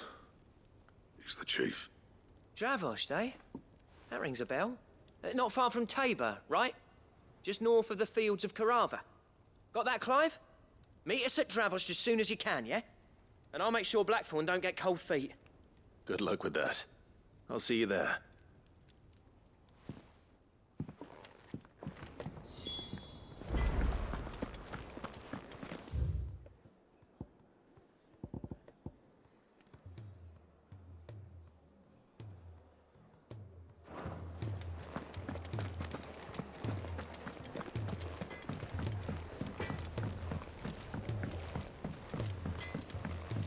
He's a surly soaker.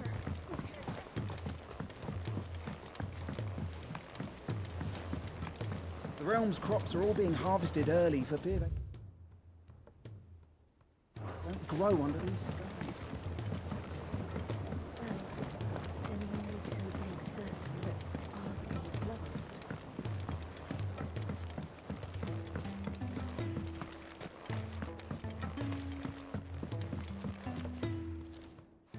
Sid, do you recall the flowers I had you bring back to the yard? Vaguely. Is something wrong? I'm afraid so. I was able to get most of the Morganbeards to take root, but they rarely flower. I fear the soil here does not agree with them. However, I believe I have a solution. I can't wait to hear it. I'm going to marry the Morganbeards with Morbles. I know. But hear me out. Morbles are possessed of a highly choleric temperament. The fire which drives them appears to be maintained by an abundance of nutrient-rich ether drawn from their environs. I believe that by grafting a Morble vine to a Morganbeard, the appendage's wealth of vigor-inducing nutrients might well stimulate the flower to bloom. The endeavor, I assure you, is scientifically sound. I simply need a vine to prove the theory. And all you need is a single vine from an ordinary Morble. That is correct. A single vine. As for the Morble, I fear ordinary may not suffice. But, as luck would have it, a most extraordinary specimen is rumored to haunt the swamps of Rosaria. Why, a notice concerning this very creature was only recently posted on the hunt board. How timely. Well, I shan't keep you any longer. I know you have much to do, as do I. Now, where did I put my watering can?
girl.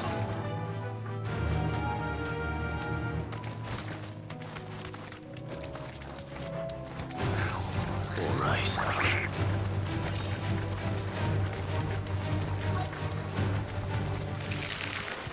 Rodrigo could have mentioned his spiders would be the size of curls.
Hopefully one will be enough.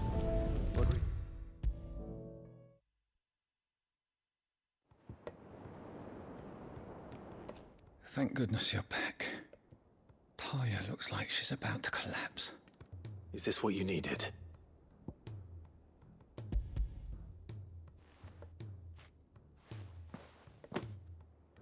Yes, it is. Thank you, Clive. I'm loath to give a patient Alicia, but Talia's right. Sometimes it's all we can do. A single dose dulls even the most agonizing pain, and all other sensation with it. It may be a gentle way to die, but it is death nonetheless. I wish there was another way.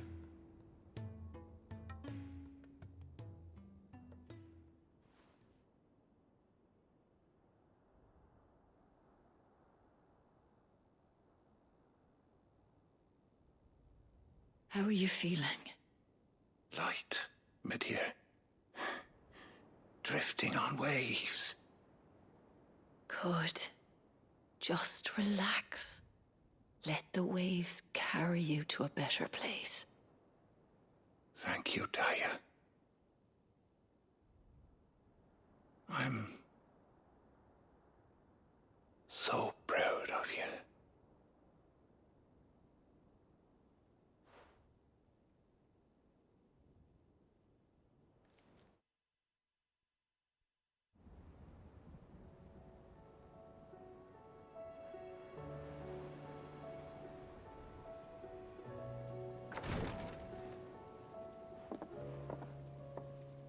He's gone. Thank you, Rodrigo. And you, Clive? I'll see that he's properly laid to rest.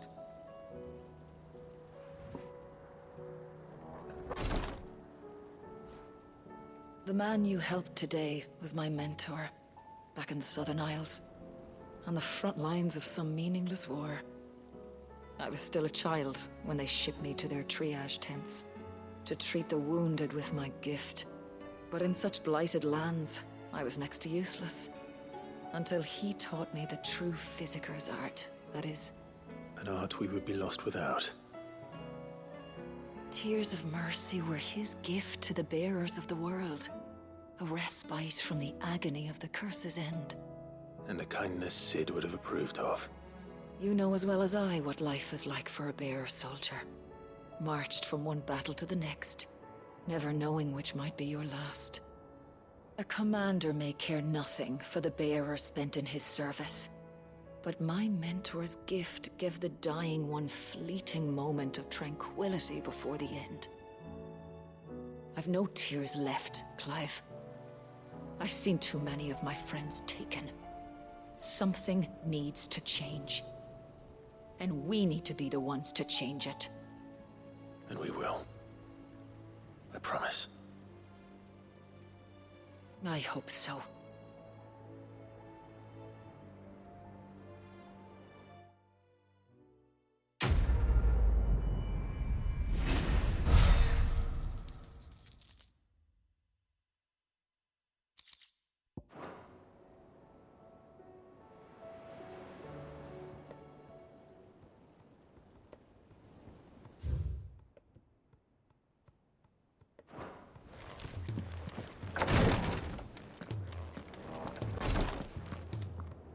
Clive, I wanted to give you something for the kindness you showed my mentor. What's this? A chest of all the medicines you're ever likely to need. Seeing as you're so reluctant to come to the infirmary, I thought you might as well take a part of the infirmary with you. I'm sure it will be very helpful indeed. And Taya, try not to work too hard. And work Rodrigue all the harder, you mean? He's a quick study, but he's got a long way to go yet. I'll take that particular piece of advice when you heed it yourself, thank you very much. Besides, who else is going to see that your brother takes his medicine? Who indeed?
The free cities under sea?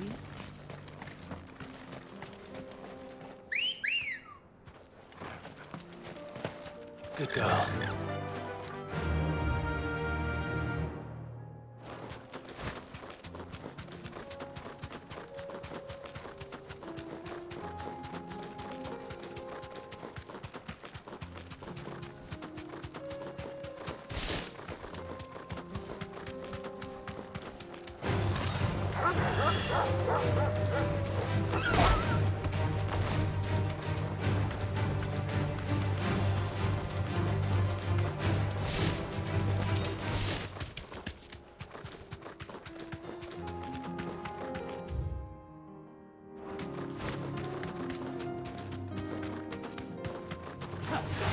Surrounded.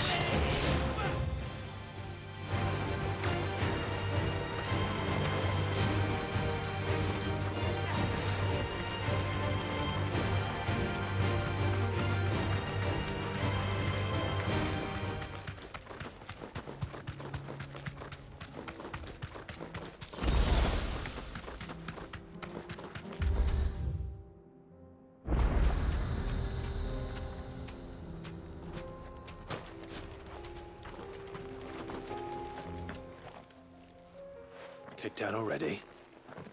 No. This charmer ain't letting anyone through. Why are the gates closed? Chief's orders. No one's allowed in without his say-so. Not that I'd have let you in anyway. You look like trouble. I suggest you go home. That's what I'm trying to do, you little prick. Ain't changed a bit, have you, Snotty? No. It isn't. Blackthorn. Long time no see, eh? What the hell are you doing here? Well, it was meant to be a surprise, but since you asked so nicely, I'm here to see Zoltan, you fucking numbskull. Now let us through. All right. Just don't go starting anything with the chief. Yeah, I promise I won't throw the first punch.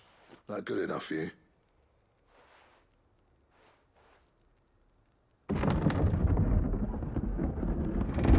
Go on then. Much obliged.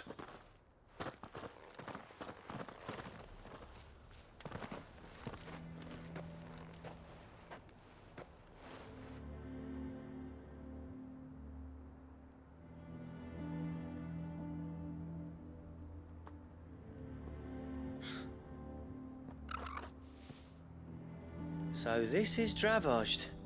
Not much going on, is there? It's a smithing town. When I was a lad, you'd have to shout to be heard over the sound of hammer on anvil.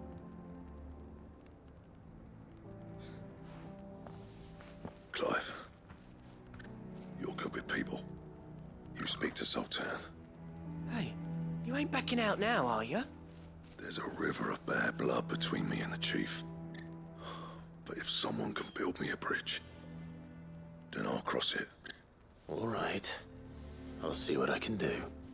I appreciate it. It'll be near the forge on the hill. It was our master's. He'd have inherited it when I left. The forge on the hill? Good luck. You'll be needing it.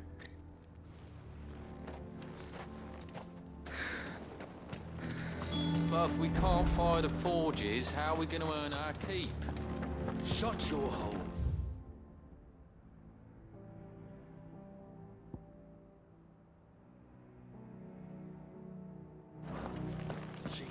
Mama, why hasn't Papa come back yet?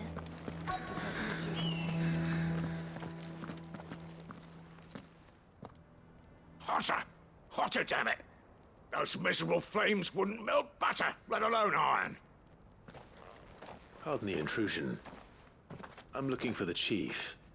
That'd be me. It's a pleasure to meet you. I'll bet it is. Keep the gates closed, I tell him. Well done, Snotty. You're not welcome here. Get out. Before things turn nasty. Blackthorn's here. What did you say? He's traveled a long way to see you. Yes, has he? He's waiting. Down by the gates. Then I suggest you take him with you when you leave. Didn't you apprentice together? So what if we did? Fuck! We're getting nowhere. These bearers' flames are next to bloody useless. We're never going to be able to fire up the forges unless we can find some new crystals. I'm a busy man, as you can see, so do me a favor and piss off. Oh, and if you're struggling to find your way out, ask Blackthorn. That prick knows exactly where the exit is. He's not wanted here. And neither are you. All right. I'm going.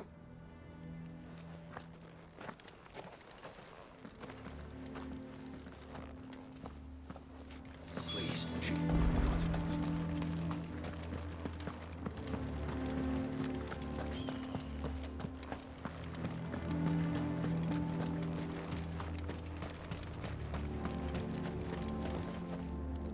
Let me guess.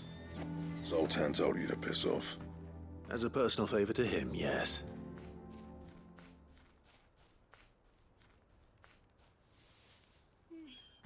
Well, at least he didn't beat about the bush. There'll be no talking him round. Not after what I did. Which is what exactly? If we're to help, we need to know. What turned the village against you? I left. Dravojd. Zoltan. The burden of leadership our dying master dropped in our laps. All of it. There are two kinds of smiths in this world, you see. My kind, who are in it for the love of the craft, who labour on a single piece from dawn to dusk to get it just right. And the other kind, who are in it for different reasons. People like Zoltan, whose work is quick and cheap. The kind of smiths who shit out a few hundred blades, reap the profit, and divvy it out among themselves.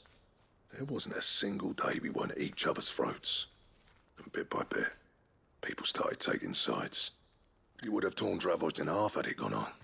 So, I left. You didn't have to do that. Zoltan's a better chief than I would have been. His way of doing things kept food on people's tables. Dravojd prospered without me and my lofty ideals getting in the road. Until the crystals run out at any rate. Without magic to fire the furnaces, this place is as good as dead. It depends on how you look at it, though. There's got to be other ways of making fire. We manage it in the Deadlands. Thanks to Sid's ingenuity, yeah. He saw all of this coming, New crystals were the problem, not the solution, and spent years coming up with ways of doing without. You know what I mean, though, right? Where there's a will, there's a way. What I'm trying to say is that it's not your fault. You couldn't have predicted this. It doesn't matter whose fault it is. I don't want to be the greatest smith alive just because I happen to be the last. Clive. Dravosh won't last long without its furnaces. So, do you think it's time we shared Sid's bellows with the world? The way I see it, it's your decision to make. Hold on, Blackthorn. Sid made those things for us. They give us an edge over the rest. And you'd be throwing it away. All right. Do it. This place was your home. I won't abandon it to its fate. Sid's creations were never meant to be hoarded. It was only ever a matter of time before we shared them. Let this be another step on the road to freeing Valisthea from the prison of the Crystal's blessing. Dravost will show the world that it's possible. Wouldn't you agree, August? When you put it that way, of course. It's like hearing Sid speak from beyond the grave. Thank you, Clive. Shall I go and fetch the plans, then? I know I'm off by heart. I'll be needing some help, though. Building a furnace isn't exactly a one-man job. Do us a favour and round up anyone strong enough to lug a brick or two with you, August. All right, then. And I've got a job for you too, Clive. Finding me some salamander skin. I need leather for the bellows and nothing else will withstand the heat. Luckily for us, salamanders feed out in the fields of Carava. Time for a spot of hunting, then.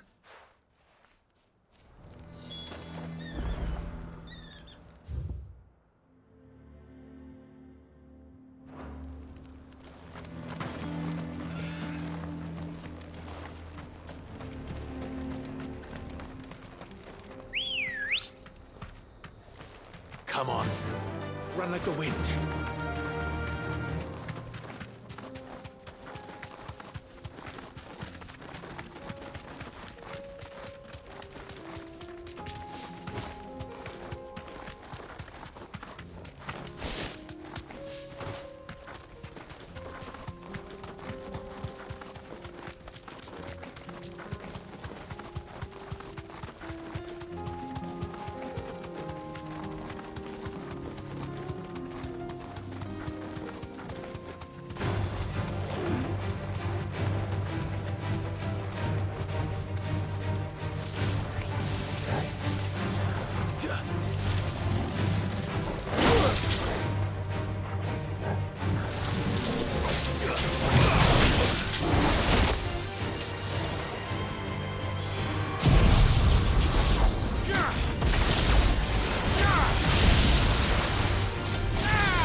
Let's make this quick, shall we?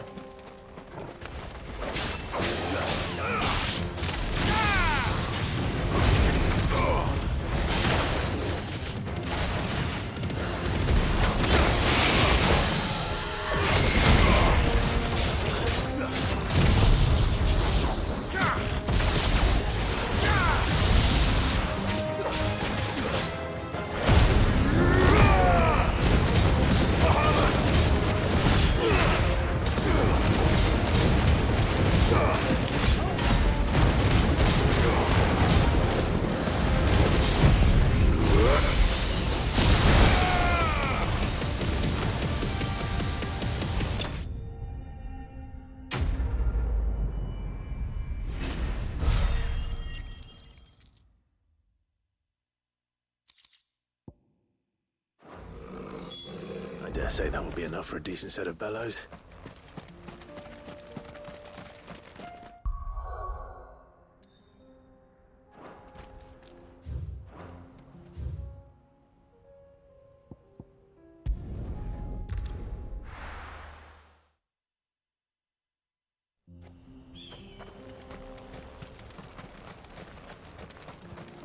What's this all about then? Dunno. Some cut. Any trouble finding the skin? Nothing I couldn't handle.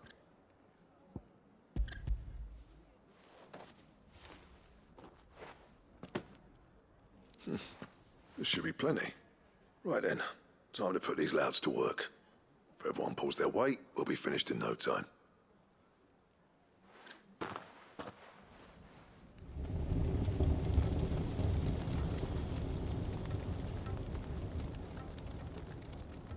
Well, I'll be damned.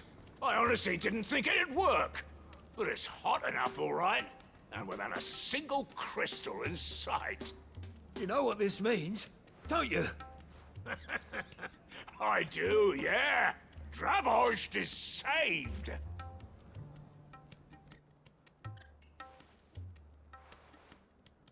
Sorry about earlier.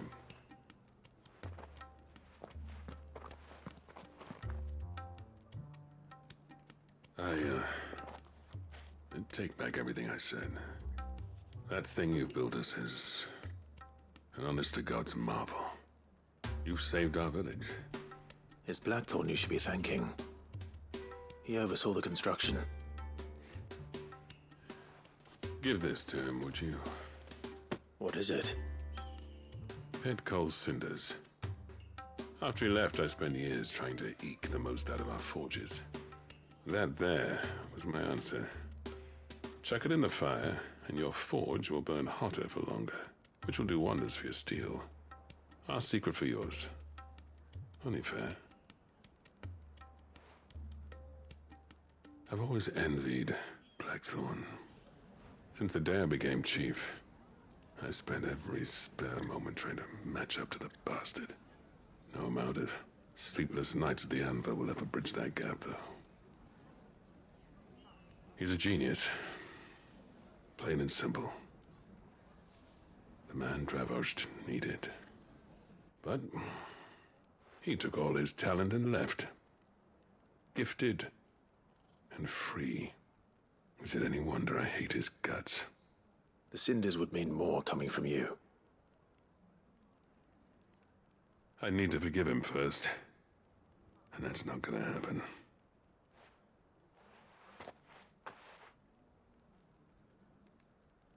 Well, you know what they say. Oriflamme weren't built in a day and all that. These things take time. Especially when they involve two geezers who hold grudges tighter than their hammers. But what matters is, Blackthorn's got that twinkle back in his eye. And I'd call that a job well done. So would I. I reckon he's going to be at it a while yet, though, so why don't you head off without us? I'll see that the old git gets home safe and sound. See that you both do. I'll save the cinders till then. All right. It'll be a nice little surprise for him.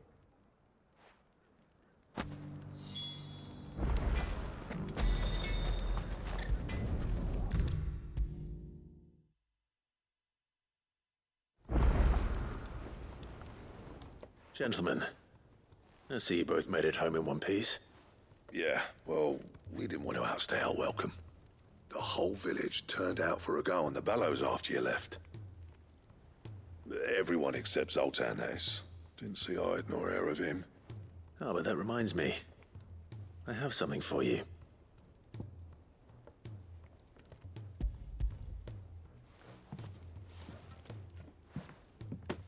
Pit Cole's cinder?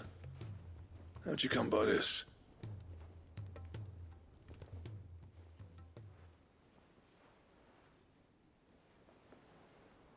And you're sure he wanted me to have it? I'm sure. He didn't say so, but I think he wants to forgive you. Huh. Imagine that. Yeah. You know I could never leave this place, don't you? Every time you put on mail, you and the Cursebreakers are trusting me with your lives. There's no greater honor for a smith than that. I'm not about to go crawling back to Zoltan for forgiveness, but I will make good use of his cinder. And if that helps save even a single life, then he'll have my gratitude. What was it you said he called me? Huh? A genius? And he spent sleepless night trying to copy me, did he? Sounds like I better get to work. I've got a reputation to uphold. It's good to see you back on form, Blackthorn. I don't know how you pair put up with me sometimes, but I'm grateful all the same. Now, where was I? Oh yeah, about to put Zoltan back in his place.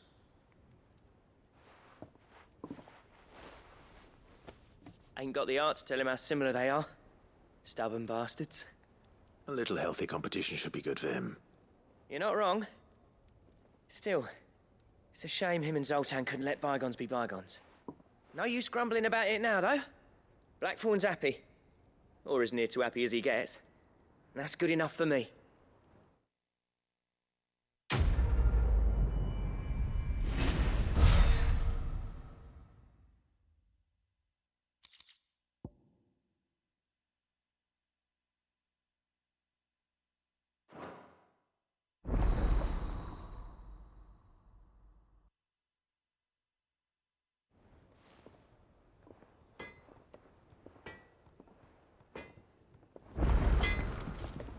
Trouble with your gear, or... Sancfordian, do you?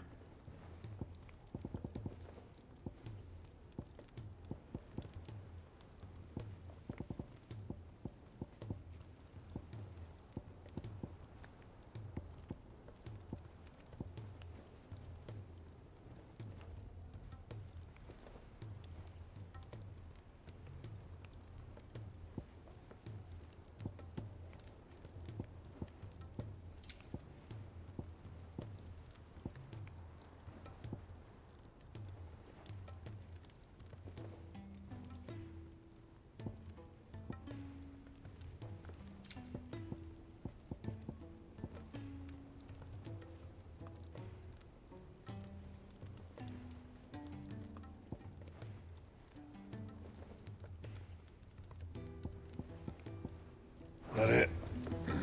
Fine. Aye, it's a dangerous world out there. Look up while you can.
I were right, Clive.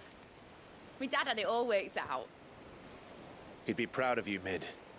His writings may have helped, but this achievement is all yours. Can we catch them? The Ainayar's one of the largest, fastest vessels ever built. And it won't help she has the wind at her back. Any other ship would be hard-pressed to keep pace with her, let alone reel her in. But this isn't any other ship. This is the Enterprise! And the world's never seen anything like my dad's engine. It certainly hasn't.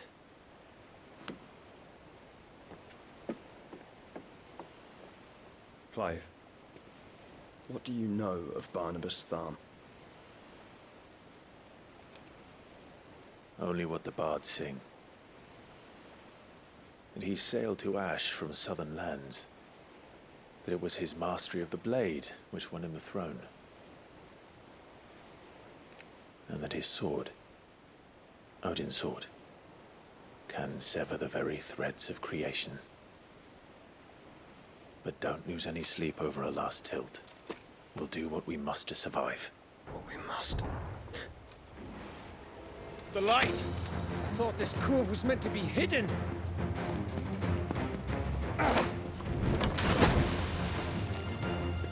Mate! Company! Eh? We'll hold them off until the ship is ready. But hurry! Bollocks! All hands! Man your stations!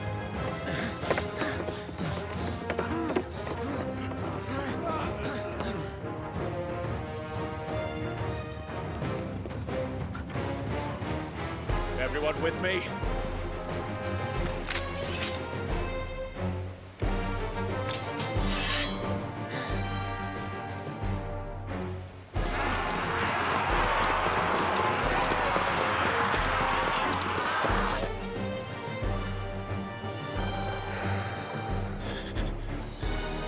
Here they come.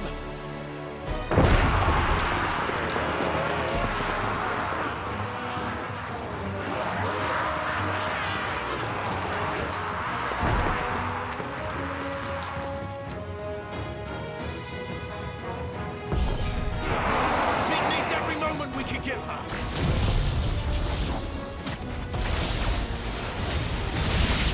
Behind me, Lord Rosfield.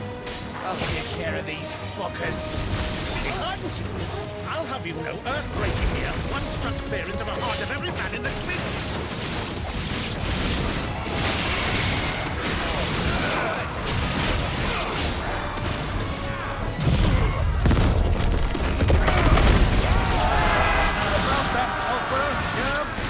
How are we doing, mate?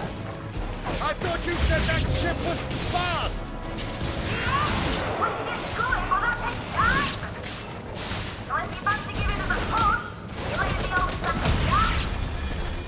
Old? I haven't felt this alive in 20 summers. Come on, then! Which of you lot fancies meeting Ogre Killer next? I thought it was called Heartbreaker. Don't let the compass you can. Without the bay, and I'll stand it back going first.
That was easy enough.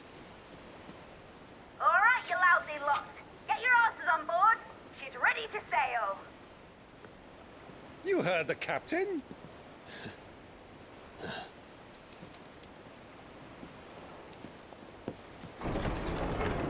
Clive?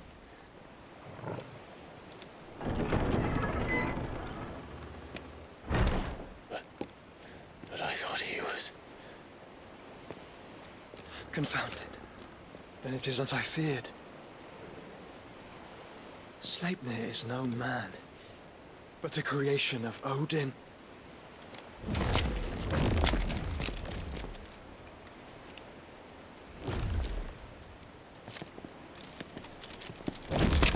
Phoenix's fiery fundament.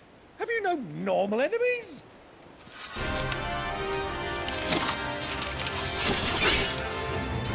Up for another round? Of course we are. Right, Lord Rosfield? My boy, there was a time people called me the Executioner.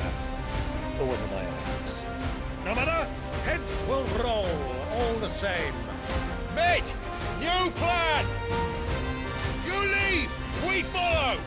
Follow? Swimming, are you? Oh, bugger me! Weigh anchor! Engine's dead slow ahead!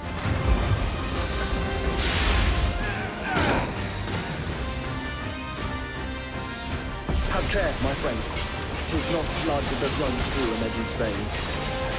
These foes will not fall easily. But they will fall.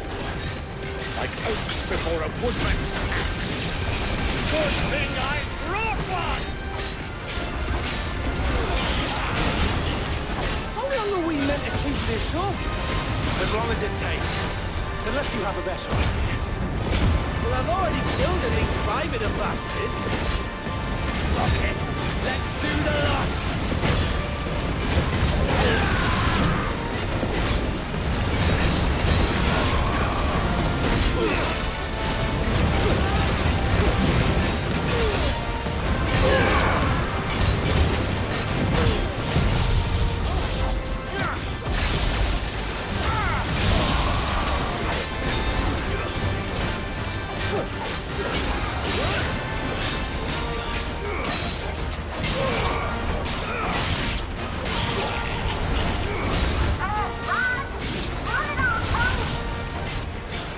Should we make for the ship? Not yet. Wait for my signal.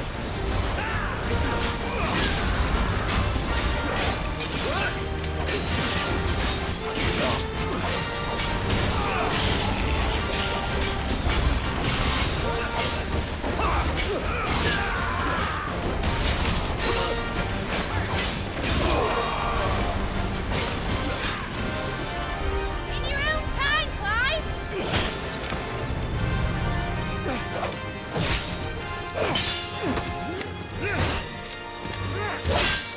Right. Run for it!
Now, mate! Alright, engine full ahead! And hold on tight!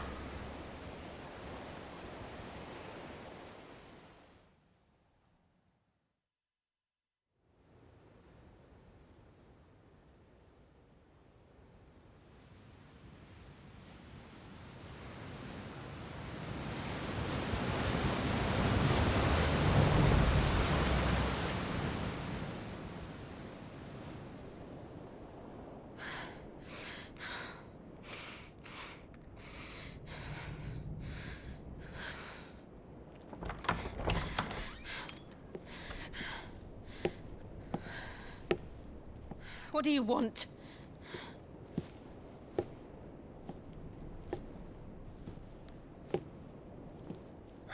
That's quite a mess you've made.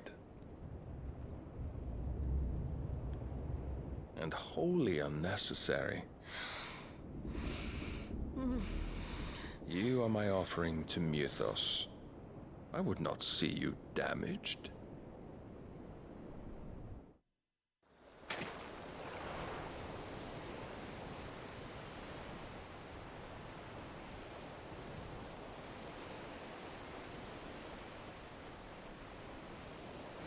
Now back to your stations!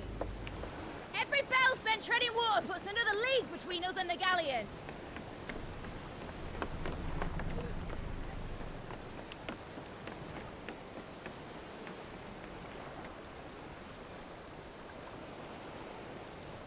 I don't suppose Mid has a spare engine?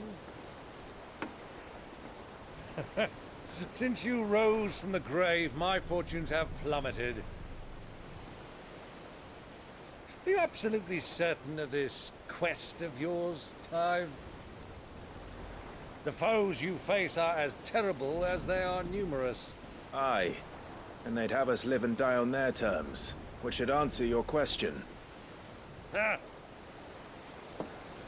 You have that same stubborn look as your father did when he set his mind to something. On the battlefield, I am but a single axe. A deadly one, mind, but a single one nonetheless. Yet what you require is 1,000, and I believe my old friend in Randalar can provide them.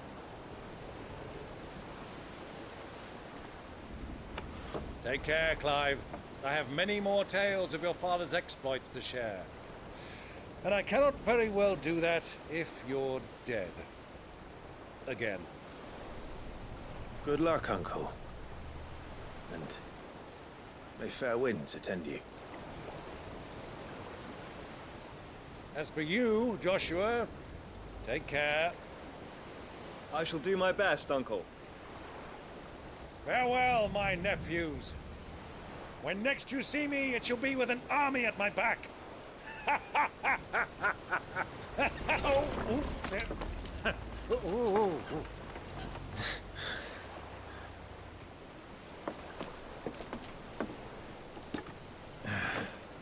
Cheerio!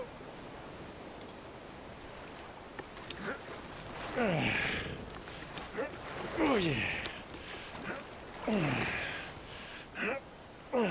Do keep up, my boy.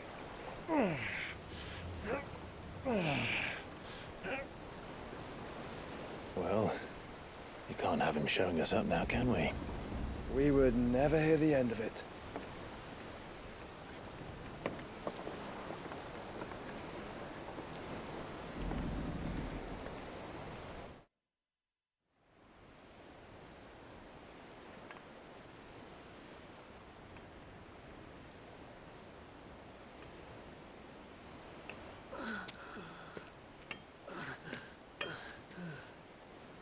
Greek of mercy.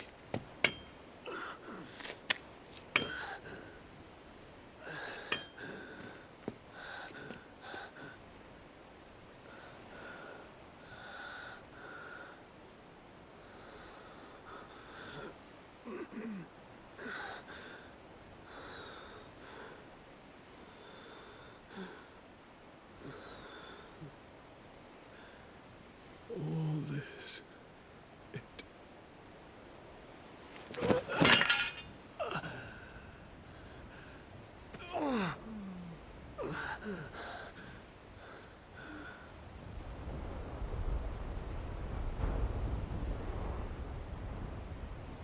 What have I done?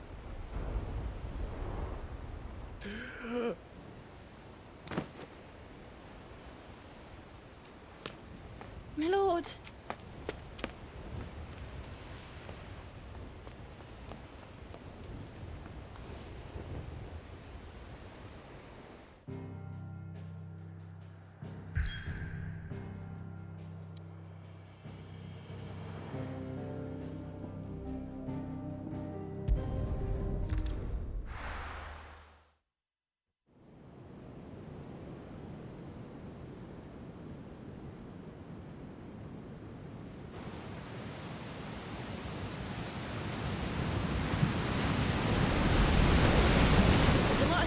between here and Waloed, but any ship heading north has to round Zemeckis and put through the Narrow. Maintain our current bearing north-northeast, and we'll catch the Black Galleon before she vanishes again. What's to prevent her from circling around Ash from the south? With these winds in those waters, it'd taken forever and a fortnight to reach Stonehenge. Mid knows what she's talking about, Clive. Better than any of us lot, anyway. I say we do as she tells. Sails on the horizon. She's ours.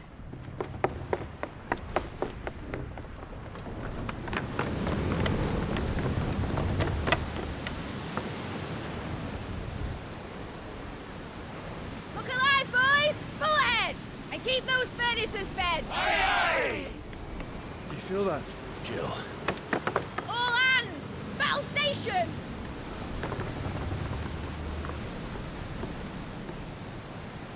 Let's see what this girl can do.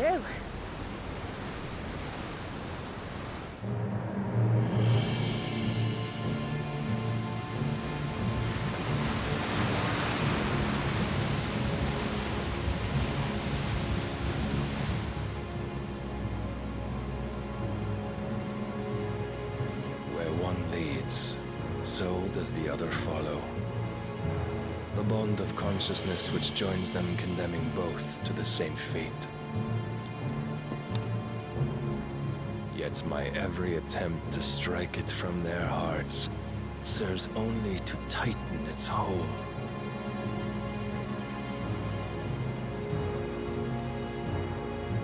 Fascinating.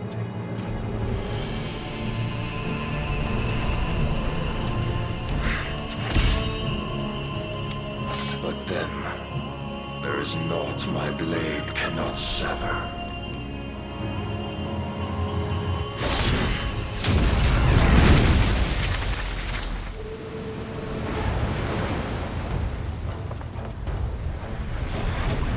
Great Grigos, gosh!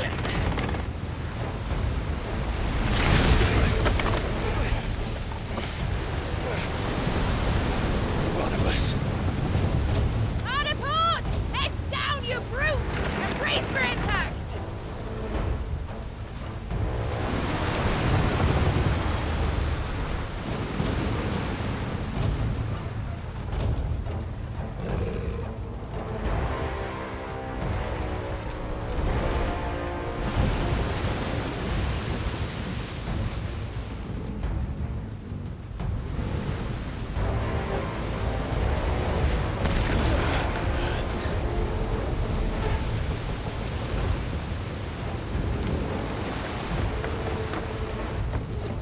It's now or never. I'll find her.